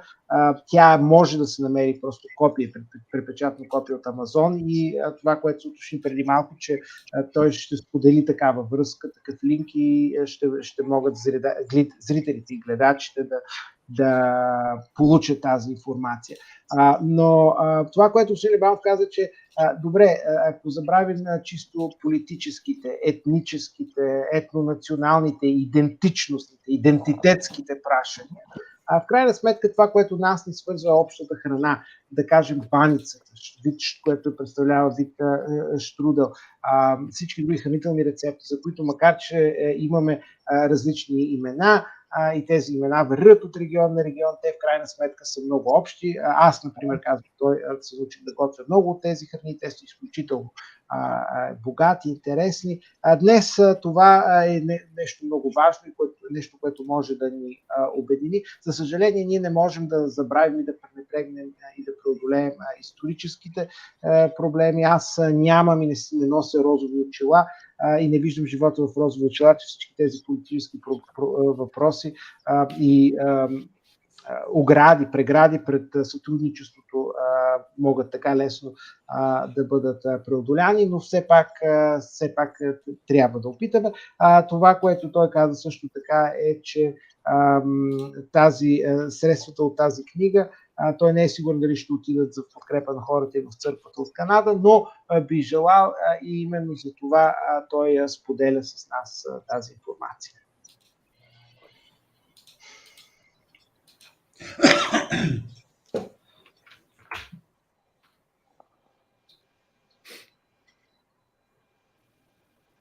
put the link in our channel, in the chat, so it will be Гоше, available. Да.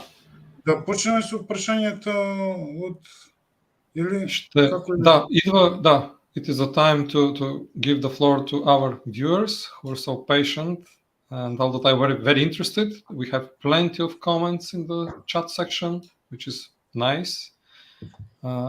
We are glad about this interest.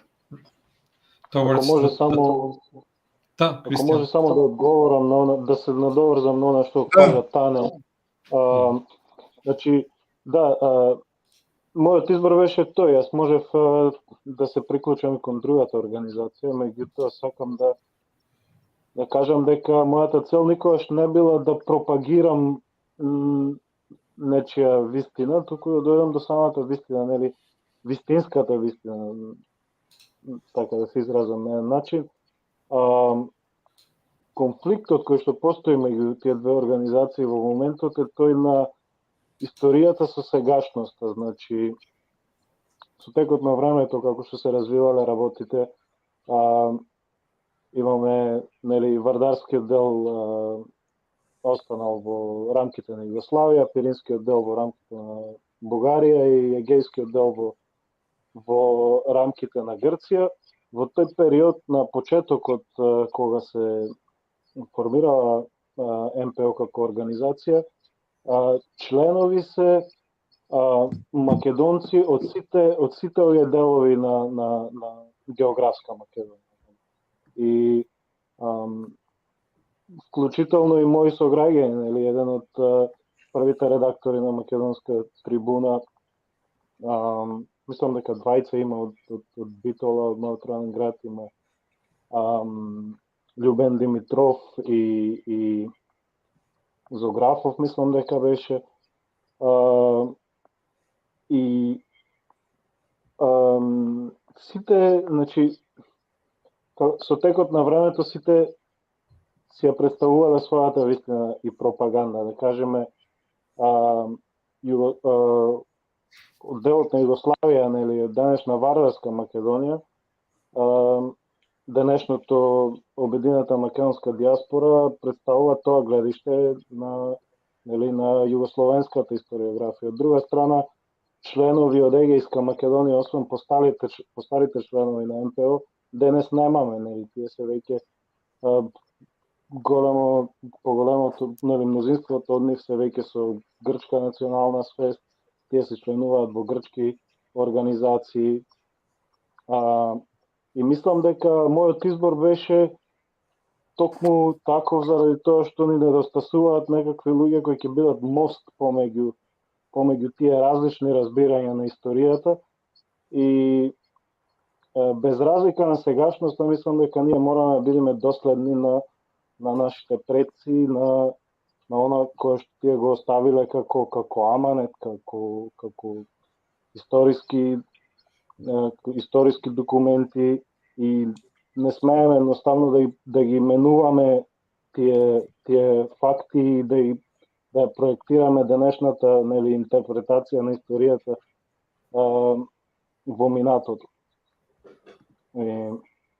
Мислам дека сите ние заедно, не е важно дали сме од Пиринска, Вардарска, Егејска Македонија, не е важно дали денес се чувствуваме како македонци, како бугари, како грци, нели, треба да сме доследни на она кое што ни го оставиле во минатото, да се почитуваме денес такви какви што сме и едноставно да не ги менуваме историските факти. Тоа има само да го кажам. Ти благодарам, брат. Кажи го сега и на английски, зашто гледам дека виждам, че някои хора се оплакват от превода и аз казвам, че аз не съм професионален преводач, така че съжалявам, ако не съм превел правилно bullshit. Okay, I will repeat now what I just said in Macedonian. I will repeat it in English. The two choices I had at the beginning was to join the MPO or to join the United Macedonian Diaspora, but I wanted to underline that my goals were never to spread propaganda, whether it's Macedonian, Bulgarian, Greek, or whatever you want to call it. the goals were always to protect the truth and to respect everybody's freedom to be whoever they want to be in the present, but also respect the freedom of those who came before us, and to protect the historical facts and documents that they left us, to preserve them in the form that they were presented. We have the main conflict we have now is that we are lacking members and organizations from different parts of geographic Macedonia.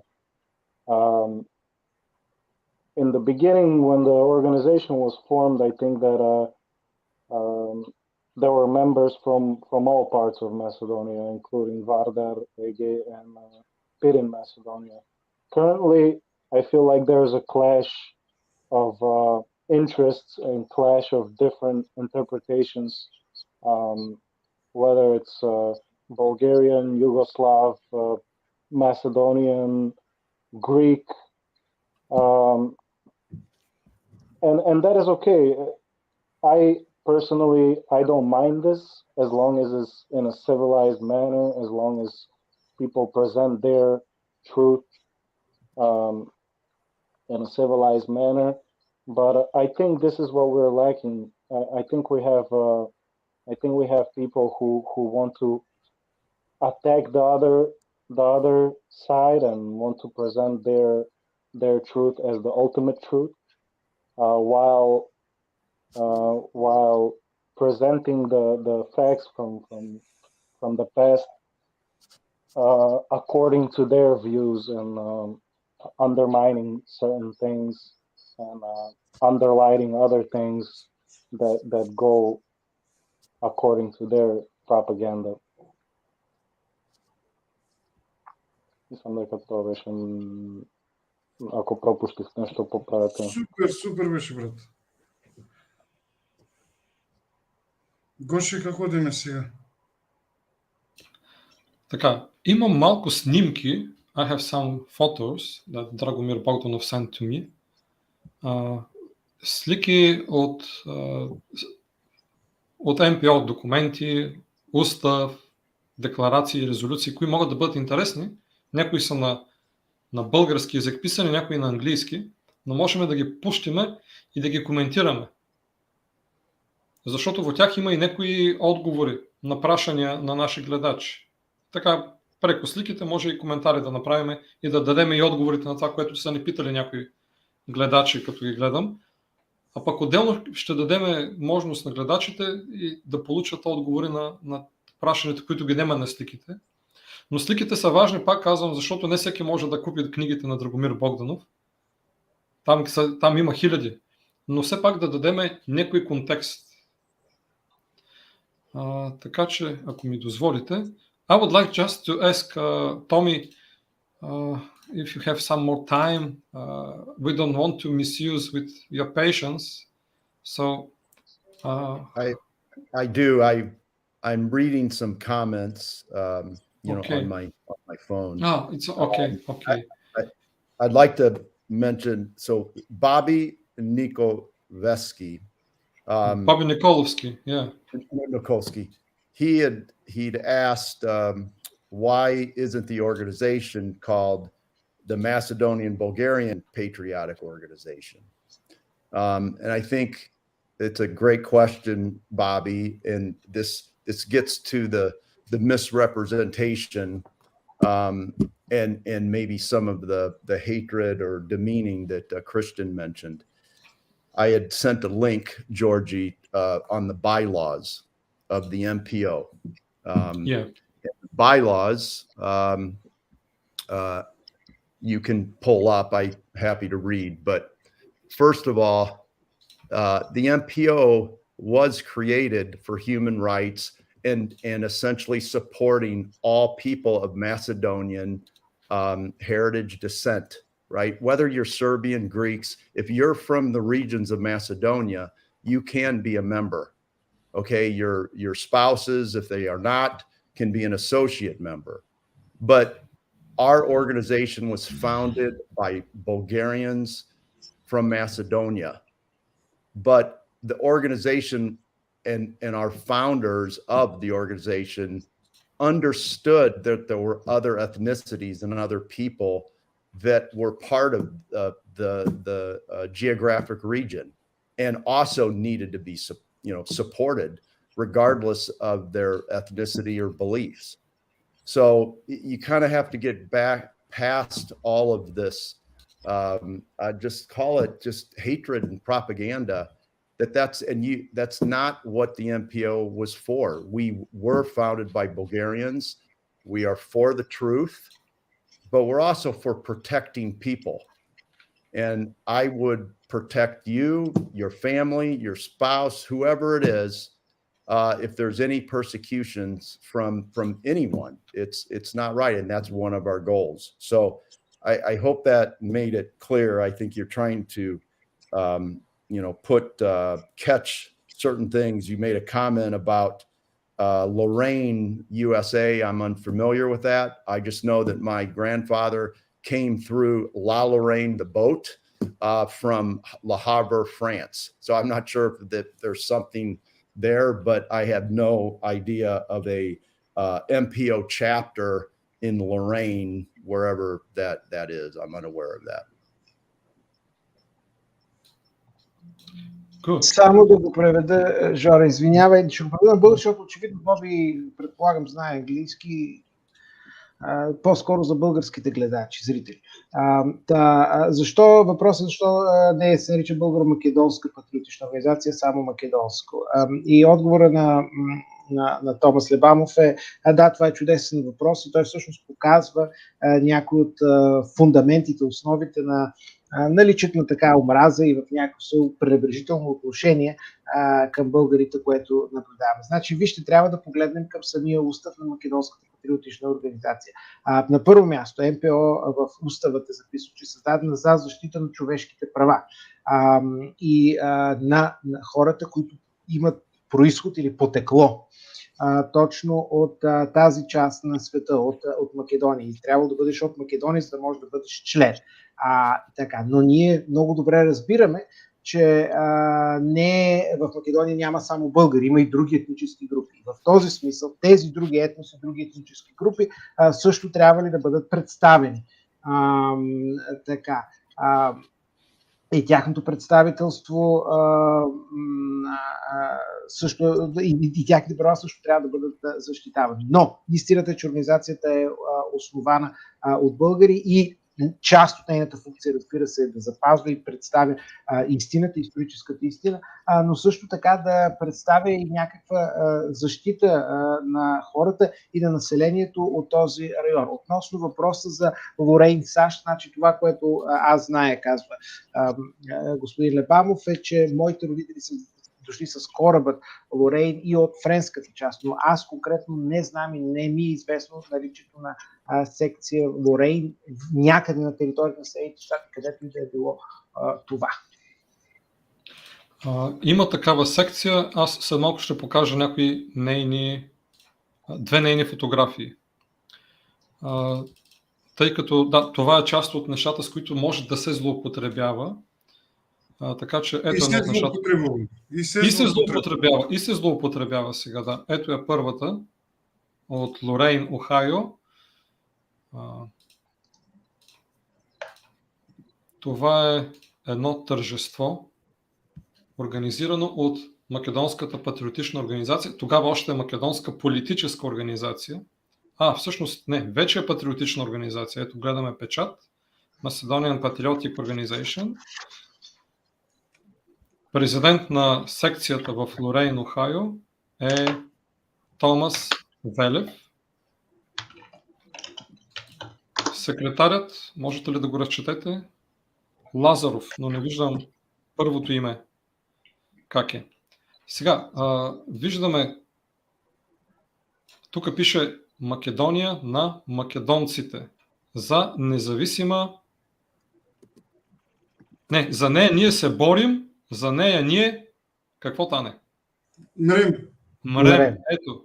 Не се чете много добре, но това е прочутият девиз на ВМРО по времето на Тодор Александров и Иван Михайлов.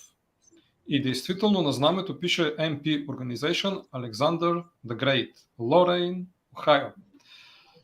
Какво трябва всъщност да знаем за тези чествания на тази организация в Лорейн? Ето, дописка от вестник Македонска трибуна. Ето. Сега, Тане, Жоре, Гошо, само да преведа, може ли Разбира се. So, in English. So actually, there is a section in Lorraine, and so what Gorshet and Tanetu will show us now is some of the documents and photos and images from the meetings. Lorraine is in Ohio. Yes, it's a suburb, out-western suburb of Cleveland, one of the communities where has been a very robust presence from immigration of Macedonian-Bulgarians in the 20th century. Yes, there is such an organization. There has been such a meeting, and in that pictures you can see that Free Macedonia. This is whom we live, and this is what we live for, and this is what we're going to die for. I think това е още нещо друго не съм пропуснал. Не, това беше. Да. Тоест, вярно е, че името на организацията е Александър Велики. The truth is that the organization is called Alexander the Great. Сега, това, което мога да кажа, аз съм тракийски българин, т.е. аз съм онази част, наречена Одринско, представям тази част. Ние тракийците, например, много често в нашата географска област използваме имената на Орфей или на Спартак като хора, като личности, които са изпъкнали с нещо, с някакви достоинства. Митологични в случая на Орфей, но и съвсем реални, социални събития, в които е бил намесен Спартак. Тоест, това не е новост да се използва по някакъв начин по-стара личност от древната история на една територия, която е символ на нещо. В случая Александър Велики е символ на мъжество, на смелост, на дразновение за борба, така да кажем. Не е прецедент. В моят град в момента, мога да кажа, има Хасково, имаме спортна зала, която се казва Спартак, и имаме хор, певчески хор, който се нарича Орфей. Имаме жилищен квартал Орфей. Също така. Не е по-различно и в други места в Тракия. При което ние нямаме претенция, че сме преки биологични, камо ли културни наследници на Орфей. Finish. So just to clarify, in response to the comment, Goshito added that in fact he represents the Thracian or the Adrianopolis part of the IMRO, the Audrin or Adrianopolis part of the organization, and as such, there is in the Thracian part of the Bulgarian territories, there's the myths of Orpheus and the Spartacus, and in fact, these names are very well represented. We have seen that in a choir that is named after them. There is a neighborhood, a residential area named after in Haskovo, the city of residence and the city of birth and origin of Goshito. And so this mythological names and this mythological personalities are deeply ingrained, deeply embedded in what we have and what we believe in. But it is important to understand that we have no claims over some sort of a genetic, ethnic identity, linguistic, cultural, or some other direct connection. When not indirect, it might be indirect, but not claims of any direct connection. So those myths exist, but and personalities and the myths about those personalities, but they're not necessarily directly linked to the identity of the people, current modern people living in that area, in that region.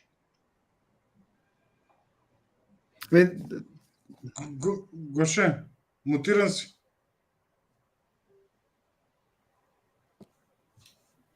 Excuse me, I do apologize. So, нашата оценка, нашата присъда за хората, за личностите от НПО могат да бъдат техните дела и техните думи.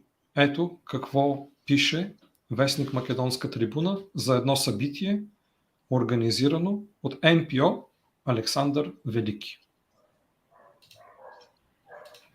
Иван дори може да го прочете директно.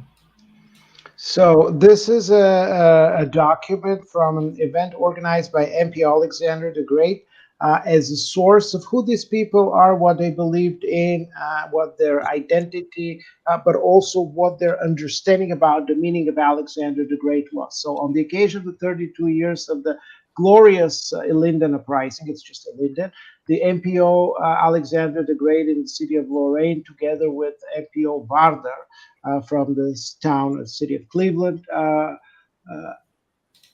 they organized a big, large picnic involving multiple people, many people, which took place in this town of Lorraine on August 11. The picnic itself was glorious.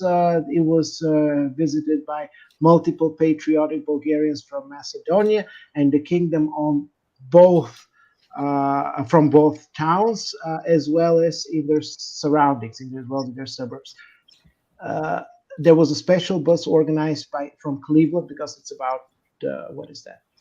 40 miles, I think, which carried over bus visitors that had no personal automobiles. This was an excellent, the event had an excellent attendance, and the secretary of the organization, Mr. Kirvelev, was present opening the picnic event. He congratulated all visitors on behalf of the organization, and had a very heartfelt speech about the meaning of the Ilinden uprising. The second speaker was Georgiev, who was the chair of the NPO Vardar in Cleveland. He also spoke about the uprising, which inter alia, and in his speech inter alia, he condemned all those Macedonian traders who are here with the Grecomans, the people who like the Greeks, for pro-Greek feelings, and the Serbomans, the pro-Serbian sentiments, who using those labels under the name Macedonia, and who serve the activities of the governments in Belgrade and Athens. So when they speak about Bulgarians from Macedonia and the kingdom, that actually is the unity of the migrants from different areas, the liberated areas of Bulgaria, and the not liberated areas of Macedonia, who are under Greek and Yugoslavian occupation at the time. So they speak about Bulgarians. And no way, Bobby, we can't say that these people, with all these activities they had, they didn't have clear consciousness about who they are and who were their ancestors. And there are more, if you wish, Bobby. Боби Николовски, ако сакаш, има още да бидеш среќен. Баш тоа ќе ти кажам, Гоше, да покажеш уште некоја. Има сега, разбира се, баш во Лорейн, Охайо, има, само да ми дозволите, треба малку време. Значи тоа треба да го направиме скрин шер, едното треба да го спрем. Това. И това. Така, отваряме новата слика, всяка няколко минути, няколко секунди, извинете. Така, еве сега. The same year, 1935, the day of Saint Cyril and Methodius, and again, MPO Alexander the Great. They had this celebration together with friends from Cleveland, Elyria, and Maxifield. They're kin-loving Macedonians and Bulgarians from the kingdom. So the president, I remember, if you see the first photo, the president was Mr. Velev. So he had a speech about the enormous meaning of the saints, Cyril and Methodius, for the Bulgarian people and for the Slavhood in general. And they spoke about the situation in the occupied fatherland. So this is one of the other informations about the event. Again, this is written in Macedonian Tribune. And another thing, тази година също така се навърши 1 столетие от рождението на една от величавите фигури на македонското освободително движение, възторженият и благороден родолюбец Гоце Делчев. Ето защо настоящият ни конгрес е посветен и на тоя безсмъртен народен апостол и пламенен борец за човешки правдини и за националното самосъхранение на македонските българи. За подарените миналата година $11,000 от МПО Александър Велики, господин Ацев изказа благодарност. Столетие от рождението на Гоце Делчев, сега тази година честваме 150 години, значи това е било преди 50 години. 1972 година. И ето виждаме и тук се споменават и за други секции, например МПО Любен Димитров от Торонто и така нататък. Ето под какви слогани, ето под какви думи е работила организацията Александър Велики и за каква кауза е давала $11,000. Иначе само да се надовързам, $11,000 тогашни би биле нещо денес еднакво на около $80,000 днешни долари. Една голяма сума на това. So this is just for Tommy to read. This year, this is an article published 50 years ago to date. This will we celebrate a decade, not a decade, sorry, 100 years of the birth of one of the most glorious leaders of the Macedonian liberation organization, the glorious and noble patriot Goce Delčev. To that end, the current Congress is devoted to this apostle of the freedom and ardent fighter for human rights and national self-identification and preservation of the Macedono-Bulgarians. Here you can see Macedono-Bulgarians or Macedonian Bulgarians.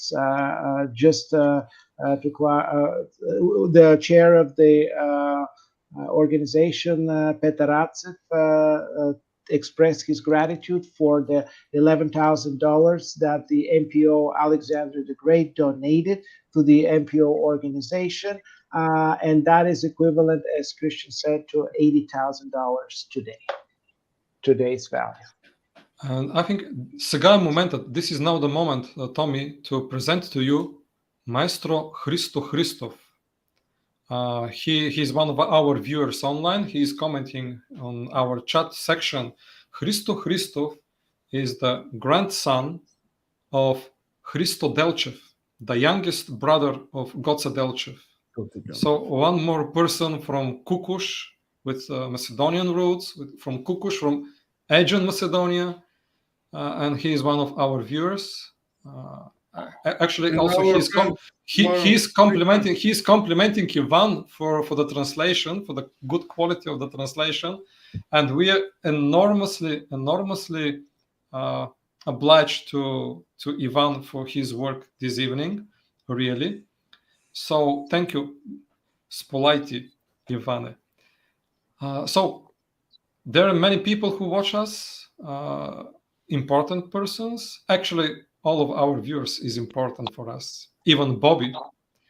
And he is also a regular viewer. So Bobby is asking us if the slogan Macedonia for the Macedonians really comes from Gladstone. And he doubts that many people will listen about this slogan. So yes, Bobby, да, Bobby, Македония на македонците е формулата, която предлага Уилям Гладстоун за възможното бъдеще на Македония. Това е някъде в, мисля, 80-те години на 19 век. И по-късно неговата реч, защото това не е само една мисъл казана, то е реч, цял говор, е обявена на книга и въпред говорът, вече не помня кой, но негов секретар е бил, пише дека, като пише Македония на македонците, това значи събирателно име за населението на Македония. А дали наистина колко луѓе, значи колко луде, важно е кои луѓе са слушнали за него, а не колко. А за ово слоган са слушнале интелектуалци. Слушнали са политички активни луѓе, во тој број, луѓето кои са основачи на ВМРО, се слушнали за зборовите на Гладстоун. Все пак нека да не забораваме дека Гладстоун не е кој да е. Той е лидер на либералната партия во Велика Британија и е во едно време председател на владата, министър-председател. Значи не е кој да е. Ако мислиме дека зборовите на Владимир Путин, дека кирилицата дошла от македонската земя, не се слушнати са. Исто се слушнати и зборовите на Гладстоун. Секој кој се интересирал политички е бил вознемирен, е читал и е знаел. Затоа Македония на македонците станува слоган на ВМРО. И има много документи во кои става ясно дека Македония на македонците значи Македония на сите што живеат во Македонија, без разлика од народност, вера, политички афилиации. Така што да знае во се. Само уште нешто да му кажем на Боби, тука да завршуваме со тој сет на прашања во смисла со неговите прашања. Да. Пошто и други луѓе поставиат прашања. Боби, на гробот на Тодор Александров, стари ВМРО-вци ја издигнуваат паролата през Голгота за независима Македонија. Ниту еден од тие луѓе се знаат по име, речи си сите што се сликани на таа култна фотографија, ниту еден од нив, не знам, мислам дека имаше и некаде список со имињата, да не зборам на памет. Ниту еден од тие луѓе не ја прифаќаат идејата за постојање на посебна македонска нација во тој период. Значи, не зборуваме за периодот после 45 година, а зборуваме предходно. Значи, тогаш тие луѓе немале етничка македонска припадност, но се бореле за независна Македонија. Го следеле заветот на Тодор Александров во случајот, а и подоцна и на Ванчо Михајлов. Тоа сакав само да го кажам. Добро. Може би сега е момент Иван малко да преведе. You want? Okay, yes, thank you. That would. So this is they commented on this slogan "Macedonia for Macedonians." So our viewer Bobby Nikolovsky asked whether it's indeed Blackstone who initiated that, and the answer that Gosh gave him was that indeed that was the case in the 1880s, and Gladstone believed that this was the formula to seek human rights and to seek better, basically political independence of the Macedonians. And the question that Bobby asked is how many people have heard about that back then. And so as the Gosh's answer was, well, there was a good number of people who have. Probably not the everybody out in the villages of Macedonia, but the political elites, and most importantly, the leadership of the Vomoro back then, and they accepted that, adopted that as a principle. And so Tane added to this that in fact, if you go and look on the grave of Todor Alexandrov, you will see a slogan that says "From the Golgoth to independent Macedonia," through Golgoth, through all the challenges to independent Macedonia. And so those people who had that slogan, who had that picture, they back then in the 1920s, 1930s, they had their identity in the interwar, interbellum period. They had their ethnic identity as ethnic Bulgarians, and nobody had adopted the democratic of Macedonian nation back then. Of course, this was before World War II, and that's what Tane clarified about it.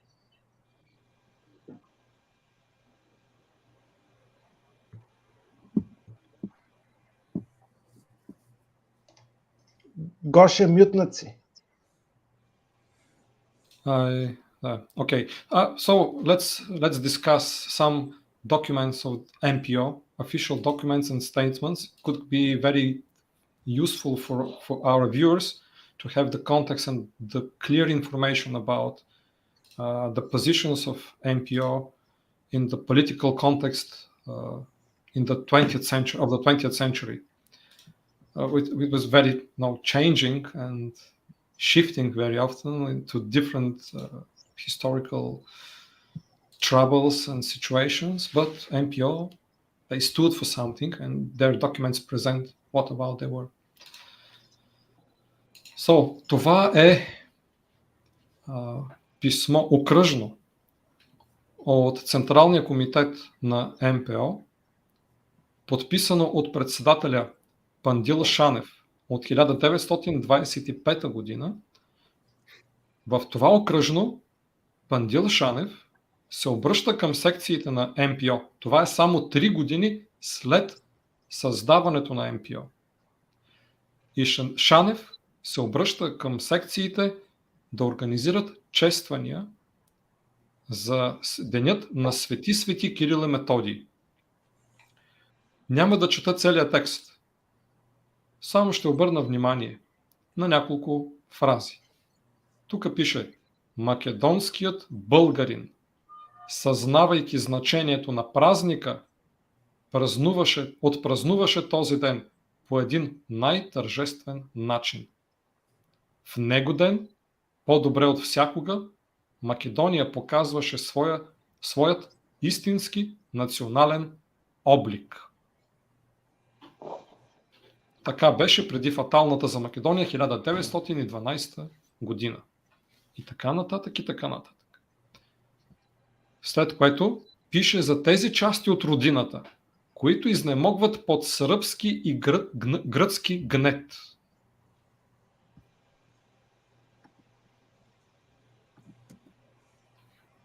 И така, ваши за свободна и независима Македония. И отново да уточним, кой колко е слушал за девиза Македония на македонците или независима Македония. Още в самото начало Томас Лебамов ясно каза, че МПО е работила в близко сътрудничество с ВМРО. Ако ВМРО обаче е работило на Балканския полуостров, МПО е работило отвъд океана. в Северна Америка, но със същата цел и затова има същите ценности и същата риторика. Finish. So just to quickly translate, so this was a circular that Goshetu presented from NPO, which was sent out 3 years after NPO was created, and it was about organizing a celebration on the occasion of the day of the Saint Cyril and Methodius, and in it says that the Macedonian Bulgarians, being aware of the importance of the holiday, celebrated this date in the most formal and the most official way. On this occasion, on that day, better than ever, Macedonia showed its true national character. Children, both very young and older folks,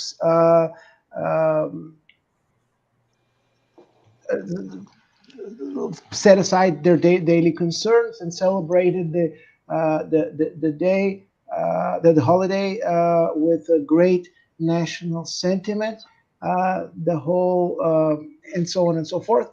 But most importantly, there's another sentence that says we also remembered the people living in the other part of our fatherland, which lived under the Greek and Serbian yoke. Гоше, имаше тук едно прашање од, мислам дека беше од Константин, ако не грешам, само секунда да го... не, од ВВ. Does MPO, it's a question for Mr. Lebonov. Does MPO have any influence corrections in the USA and Canadian academic circles? So could you, does the MPO have connections, Yeah. political connections today? Have influence in Academic. academic circles. Probably I'm not the best to answer that, but I don't think there's any formal relationships from the organization to universities. I know there's been, of course, conversations with different, professors from University of Chicago and so forth, but I don't know of anything that is formal. I think in recent times now, if you go back in history, I think that there's probably many conversations that happened, back. I mean, there's so many books and things that I have that are in Bulgarian and some in English that, from every chapter signed, sent to politicians. Certain professors have spoke at conventions before. So that, I don't have any details, but hopefully I'm answering your question. Да преведем. Така че, значи, господин Лебабов, него не му е известна формална връзка между МПО и университетите. То в интерес истината такава формална връзка много трудно може. Това е мой коментар. Но организацията има връзки с професори с университета в Чикаго. Също така в книгите много често е документирано наличието на връзка и опити, разговори с представители на академичните среди, както и това, че представители на академичните среди са се застъпвали за правата на македонските българи и са били участници, присъствали на годишните конференции на организацията и са изнасяли речи на тези годишни конференции, но повече от това не му е известно. Now, next document, this is again a letter from the Central Committee of the Macedonian Political Organization, 1934. Pandil Shanev is writing to the King of Bulgaria, Boris III, asking him to not oppress his brothers in Petric area from the Bulgarian government. Значи, to give some historical context, in 1934 in Bulgaria, in the May, I think month May, there was a military coup. Иване, правилно ли казвам? Coup или къп? Преврат? Coup. So the new government was, a little bit pro-Yugoslavian, and they forbid all political parties and political organizations, including ВМРО. So NPO is writing to the king protesting about the persecution of the activists of ВМРО from the pro-Yugoslavian Bulgarian government at the time. And what is important here is the last paragraph. The Macedonian emigration beyond the ocean, united under the flag of its union. This is the only one contemporary Macedonian organization who has the right to speak freely about the heavy hardship, fate or destiny of our fatherland, and also of the other enslaved Bulgarian areas. And again, Shanev is speaking about the importance of Macedonia as a fortress of the unbreakable Bulgarian spirit and protective wall of the free Bulgarian lands. So Macedonia, according to MBO, is a fortress of the unbreakable Bulgarian spirit. 1934.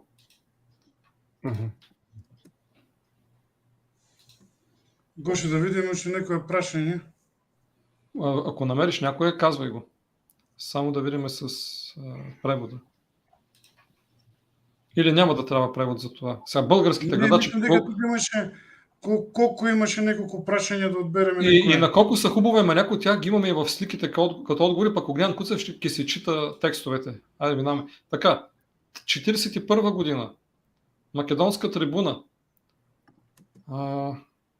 обявява, че ще търси начин, тогава България, както се казва, администрира или ако сакате окупира Вардарска Македония. Вестник Македонска трибуна обявява, че ще търси начини ето вече се изпраща от 2 месеца в тази част от Македония, която е окупирана от българската войска. Не ще е съмнение, че нашите братя и сестри там ще се радват много, като видят Македонска трибуна. И така нататък. Това е... Да? Има едно супер прашање. На коя минута е? На 7:55. Това е от самото начало. Почти. Да. Чакай да го намеря. Той си изгърмя въпросите. Колки... И избяга. Аха, седми му въпрос, този ли? Седми му въпрос. Хайде да видим. Много добър въпрос. So, Константин Дичев is asking what Tommy is thinking about the current narrative that Ivan Mikhailov is labeled as fascist in the Republic of North Macedonia. Well, I guess maybe after this interview, maybe I'll be labeled, persona non grata out of Macedonia. След това интервю, може би сами аз ще бъда обявен за персона нон грата в Македония.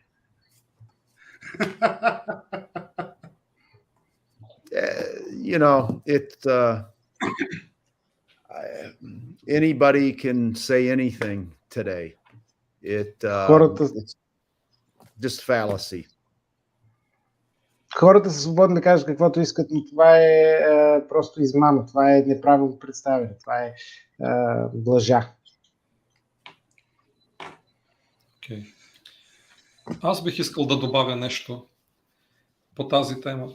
Всъщност, по време на Втората световна война, МПО официално е против хитлеристка Германия и официално е против присъединяването на България към ОСТА. So, Gosha, let me. Okay, go Да, ahead. окей, да. So, at the outbreak of World War II, it was MPO that officially declared itself against Nazi Germany. It was also MPO that declared itself against Bulgaria's alignment with Nazi Germany. И след Втората световна война, МПО, освен че беше антифашистка организация, стана много ясно изразена антикомунистическа организация. So after World War II, it's important to know that in addition to being anti-fascist organization, MPO also became a very modern anti-communist organization. Тази организация беше опозиция на всички диктатури, на всички важни и главни диктатури през 20 век. И да. Hence, we can conclude that this organization was in fact an opposition to all major dictatorship and all major totalitarian and authoritarian regimes during the 20th century. И когато една доказано антифашистка организация и по времето на през средата на 20 век с много добра репутация в Америка подкрепя Иван Михайлов и дори в неговата по-късна възраст му помага и финансово, защото той няма пенсия, той не е работил официална работа, цял живот е бил революционер. Фактът, че тази организация го подкрепя, публикува неговите статии, споделя неговите идеи, е най-ясното доказателство, че Иван Михайлов не може да бъде етикетиран като фашист. So, the important thing to understand here is that this is a proven anti-fascist organization that actually wound up supporting Ivan Mikhailov, not only politically but also financially, because he had no pension or sources of income toward the end of his life. So therefore, MPO was the one that provided such financial support. And the fact that this organization supported him and also debunked articles and myths about him and his ideas, it's clear that Ivan Mikhailov himself could not be a fascist. There's no way he can be a fascist. Да. Сега се връщам към фотографиите, които показват историята, истинската история на МПО. Така, това е документ за положението на българите в Гръцка Македония от 1960 година. Сега, вие разбирате, че поради различни политически, геополитически причини България много често няма позиция или не може да изразява позицията си. Например, България много пъти по отношение на Югославия е била зависима от това какво и диктува по-големия брат Съветския съюз. Но МПО в това отношение пък е безкомпромисна. Тя винаги има позиции и ги изразява много ясно, именно от гледна точка на защита на човешките права. So Gorsha's comment was that unlike Bulgaria, who at that time, particularly after World War II, is already controlled by an authoritarian regime, за Втората световна война, нали така, Гоша?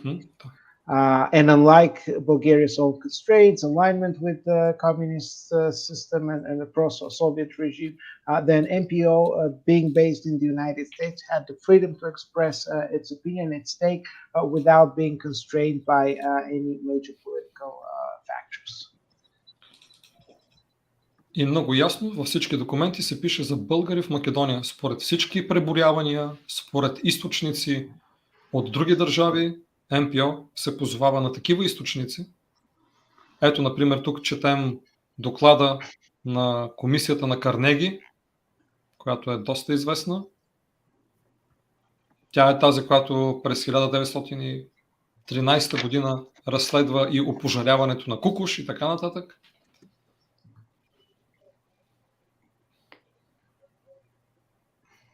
Okay, so this is a report from the Carnegie Committee, and it shows the ethnicity. So it's in English, so I guess Tommy can read it, but it clearly talks about ethnic Bulgarian identity. He actually, the committee also was the one that earlier investigated the post-Balkan atrocities committed, including the burning of Kukush, the firing Kukush, when the city was destroyed. Това е отчетът на Централния комитет на МПО за Конгреса на организацията през 1963 година. Тук So this is the 1963 report of the MPO organization. Тук отново пише за българи, за българска култура, за македонски българи. Казва се буквално: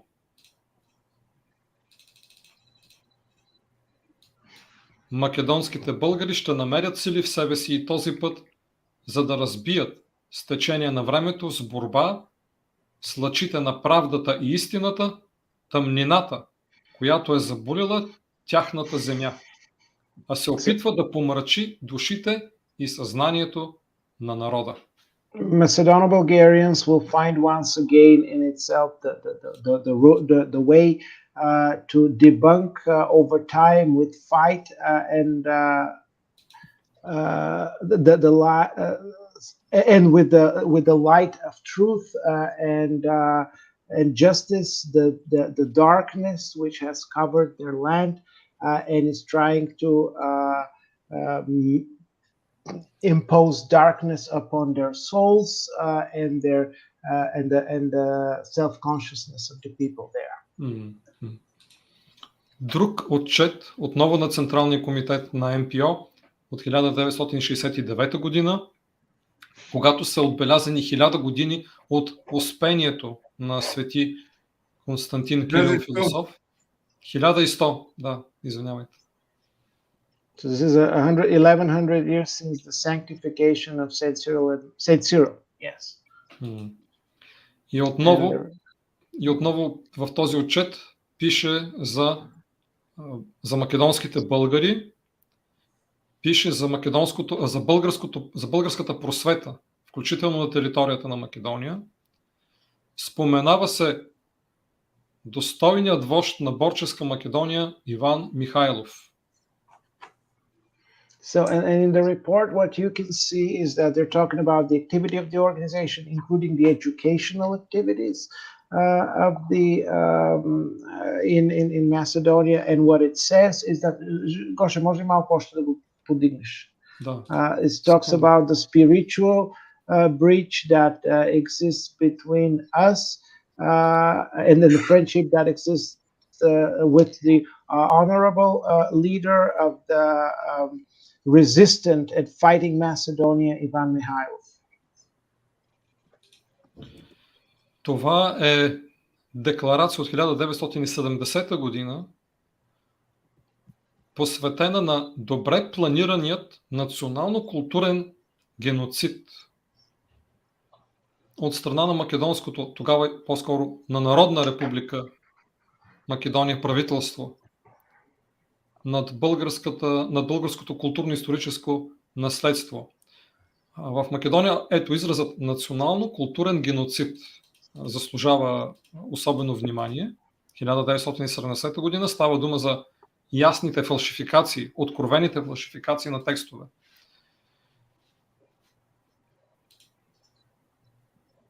So this is about a falsification, and in the document is in English, so I think Tommy and English speakers can read it, but it talks about this falsification of facts associated with Saint Cyril.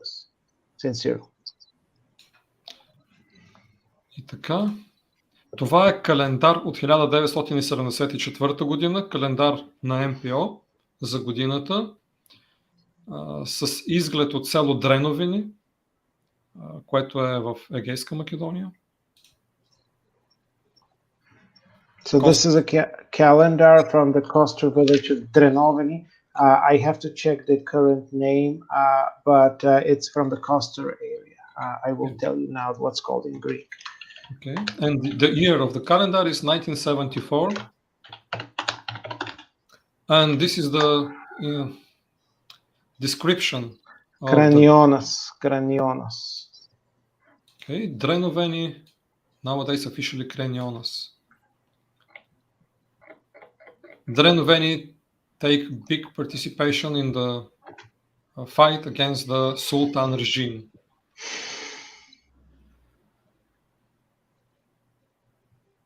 Etc., etc. The Bulgarians from South Macedonia participated in the 40 years long struggle for our national church. And in Tsarigrad itself, the people of Kostur area gave big support for this whole Bulgarian struggle, etc., etc., etc. By the way, in the Bulgarian church, so-called Iron Church in Istanbul, their inscription from the villagers of Zagoričane, inscription written in memory of their fellow citizens who died after one attack of the Andarti, of the Greek paramilitary organization, during a wedding ceremony in the church. So it's very famous event in our history when these guerrilla fighters attacked wedding ceremony in the city of Zagoričane. So there was a very big Macedonian diaspora in Istanbul, actually, and even now the Bulgarian community in Istanbul, probably half of them have their roots from Macedonia. I think it's the last. Oh, and this is a resolution from 1975 from the ladies section of MPO. And they speak against the oppressive regimes which hold sway over their motherland, continue to suppress the will of the people, especially that of the Bulgarian people, from whom all liberties have been taken. И така отново виждаме МПО като организация, която защитава човешките права, общностните права, там където правото да се наричаш българин е отнето. И не само е отнето, а е наказвано, преследвано и заклеймявано като най-страшно морално престъпление. Това са жените от МПО 1975 година.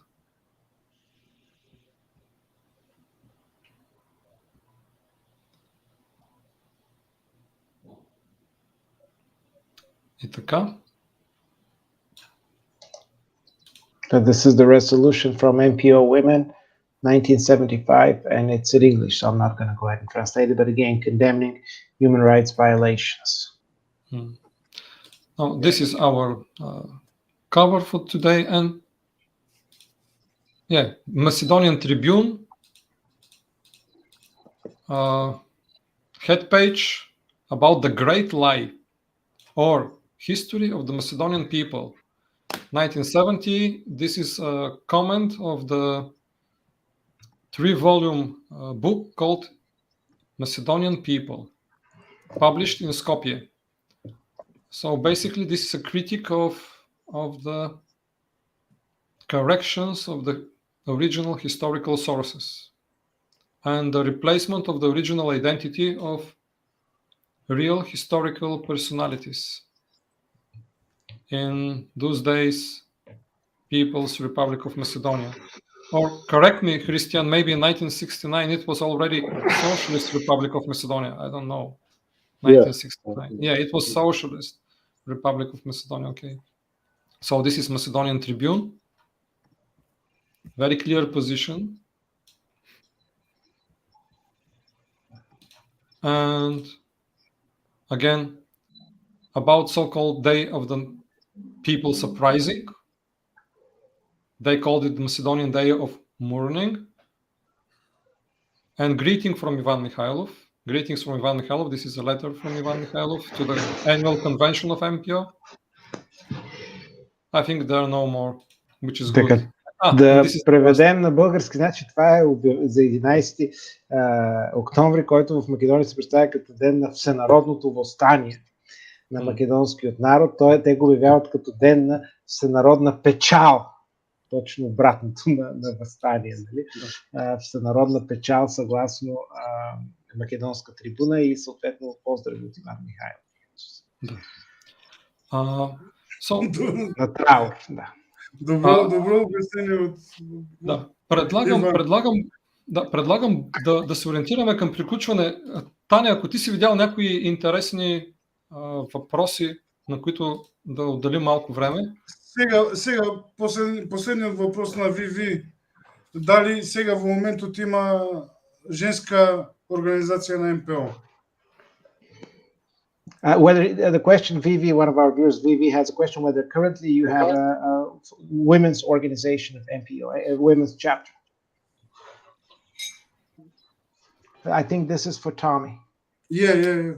They were, the MPO had kind of committees, groups similar to what I showed, that the women had put together, right, the recipes. They formed their own groups within each chapter. There were youth organizations, the YMPO for the youth, playing sports and keeping the younger generation together.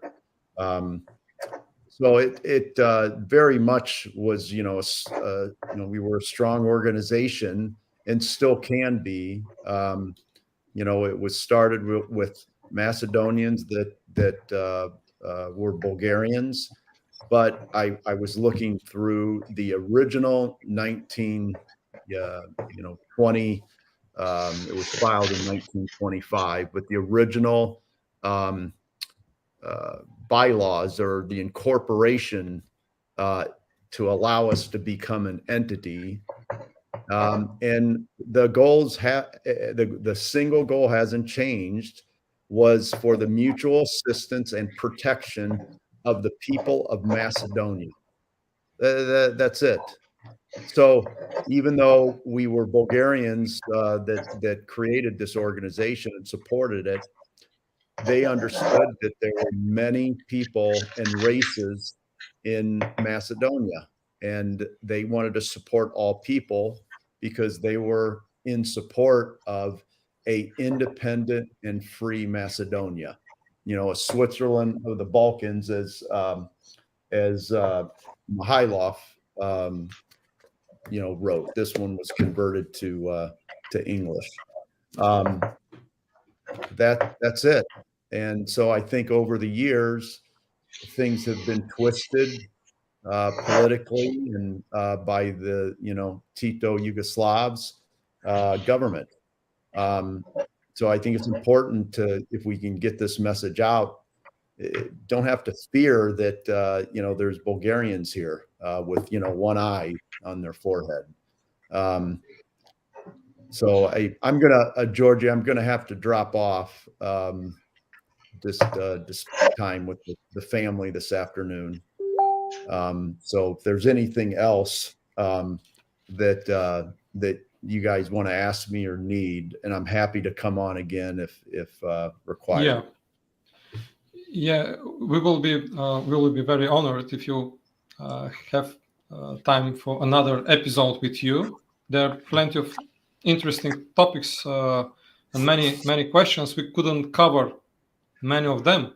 So obviously the interest is great, and I think it's really good for us. So guys, I suppose to finish this episode really now. Now it's almost 3 hours. Гоше, само искаш да преведа което това каза и мисля, че с това е моята роля да се заточи. Да.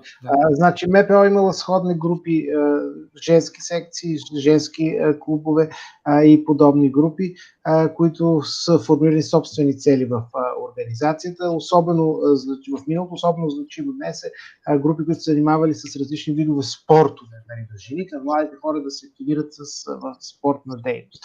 В миналото бяхме една силна организация и все още можем да бъдем, казва Томи Лебанов. Нека да не забравяме и да напомним на всички, че първо оригиналният устав, който все още остава непроменен на НПО, е взаимопомощ и защита на хората от Македония. Тоест тук не се посочва конкретна етническа принадлежност. Най-много от тези хора са българи от Македония, но става въпрос за всички останали хора и в защита на независима и свободна Македония. Т.е. тук става въпрос още веднъж, че НПО се обявява за идеята за създаването на това, което Иван Михайлов нарича Швейцария на Балканите. Сега, също така част от функцията на НПО през годините се противопостави и на някои от митовете, които се създават в Титова Югославия. Okay, so really, let's go to the end of this episode. Plenty of questions, but it's better to. I think that we could make another episode only in English. So this is the way that we could spare half of the time, because it's very exhausting for Ivan, for any one of the people who would be volunteers to translate. But we could make one more concise episode only in English. We will make it like this, and it will be good for the people from the diaspora. Actually, it could be helpful for these people, not only for. We have plenty of regular viewers from Bulgaria, Macedonia, and abroad, but people from other countries who could listen us in English. So, is there any last comments on words? Tommy, would you like to say something for the end of this very long and tiring episode? Yeah, well, I wouldn't be here in America if it wasn't for, our forefathers, and everyone from Macedonia has some history, some tragedy, things that we celebrate as well. And we're all human beings at heart. We need to care for each other, but at the same time, if there's no respect, you're not going to get any respect coming back. And we seem to always want to fight with each other, like brothers do. But we need to understand how to come together, and this is a hard problem to solve. Many more before us have fought and died with guns and didn't solve it. So that's not the path that we need to go down. I think having more conversations like this, getting more people's opinions from Vardar Macedonian, trying to have a dialogue is a great place to start. But one thing we need help and support with the MPO. Chapters can be formed all over the world. And we have several chapters that have closed up. Many have closed either because of the members dying off and the kids are off. But we have a renewed ability to have many chapters. And there's obviously things internally that we have to do to improve those, to approve the chapter officially has to have a 2/3 vote of the delegates. And, we need funds, we need matter, because in the end, we are the tip of a spear to promote and push for human rights across all the people in the region. So, God bless everybody. Thank you for being on, and sincerely, I will spend more time as needed. And Dragomir, I know, was, I think, had to be pulled from for work-related things. So, Drago, I miss you, man. And here's another drink now. Now I'm going to go have fun in the afternoon here and drink away. So, zdravia, God bless everyone, and we'll talk soon. Cheers. На здраве, на здраве. Cheers. Гоше да го преведа това, значи, което аз съм тук, който пристигайки, аз съм в Америка и живея в Америка и съм това, което съм, благодарение на моите предци, както и благодарение на нашето историческо минало, което за съжаление е напоено с много трагедии. Така, но това е част от това, което сме. Нашата организация е създадена преди всичко да предоставя грижа един за друг, но ние за това трябва да се уважаваме, да имаме взаимна почет. Без взаимна почет няма как да вървим напред. Да, ние сме братя, които в крайна сметка се борят и продължават да се борят помежду си, но трябва да намерим начин, по който да превъзмогнем тези борби и да намерим начин, по който да решаваме нашите проблеми. Значи в миналото нашите проблеми сме ги решавали с оръжие, с стреляне. Това не е начин. Сега вместо това ние предлагаме друг подход на разговор и на диалог. Така ние имаме нужда от подкрепа за МПО. Ние сме създали секции. За съжаление, някои от нашите стари секции не функционират поради липса на членска маса, но искаме да използваме тази възможност да призовем хората да се присъединят, да създадат нови секции. Да, за да създаде нова секция са необходими 2/3 от гласовете на делегатите и ние като майка организация за тези секции сме на върхът на тази пирамида, организационна пирамида, която в крайна сметка се обявява за защита на човешките права и дава такава възможност за правата на хората, особено хората свързани с Македония. Специално тук използвам възможността да изкажа благодарност към Драго Богданов, който освен всичко друго трябвало е да промени своите планове и вместо да работи днес, да може да бъде на линия, за да предоставя помощ и съдействие чрез документи по друг начин за предоставяне на тази информация. И Томас Талебанов се надява, че ще има и други възможности, както се представя дейността на организацията, така и да се разширява членството и дейността на МПО. Ние за финал само можем да кажем, че много е прав VA. На Иван много специална ракия трябва да му изпратим. Много специална ракия трябва да му изпратим. Гоше со оваков превод мислам дека нема потреба од субтитри. Супер изгледа. Да, мисля да. Просто за Иван му беше тежко, но трябва да направим една друга епизода само на английски. И когато си пак в Чикаго... Тежко, трябваше с цяло време на македонски да зборувам. Зошто некои зборови не ми доаѓаат. Да, нели? Ама ради Огнян Куцев... Може и по-тежко да биде. Ово е на егейските ме, па секогаш може да биде по-тежко. Може да е тежко, но секогаш може да биде по-тежко. Како ще легамо. Иване, нали знаеш? Изморихме те. Не, приятно ми беше, удоволствие. Нали знаеш, егейтите са мъченици. Жертва сум и аз за вас. Това е баба ми цял живот. Жертва сум и аз за вас. Това беше... Мислам дека треба да се направи уште една епизода. Јас имав доста документи што сакав да ги споделам, ама пред се сакав да слушнам од Томи. Јас лично не го познавам него, ова ми беше прва шанса да се запознаеме и сакав да слушнам повеќе од него.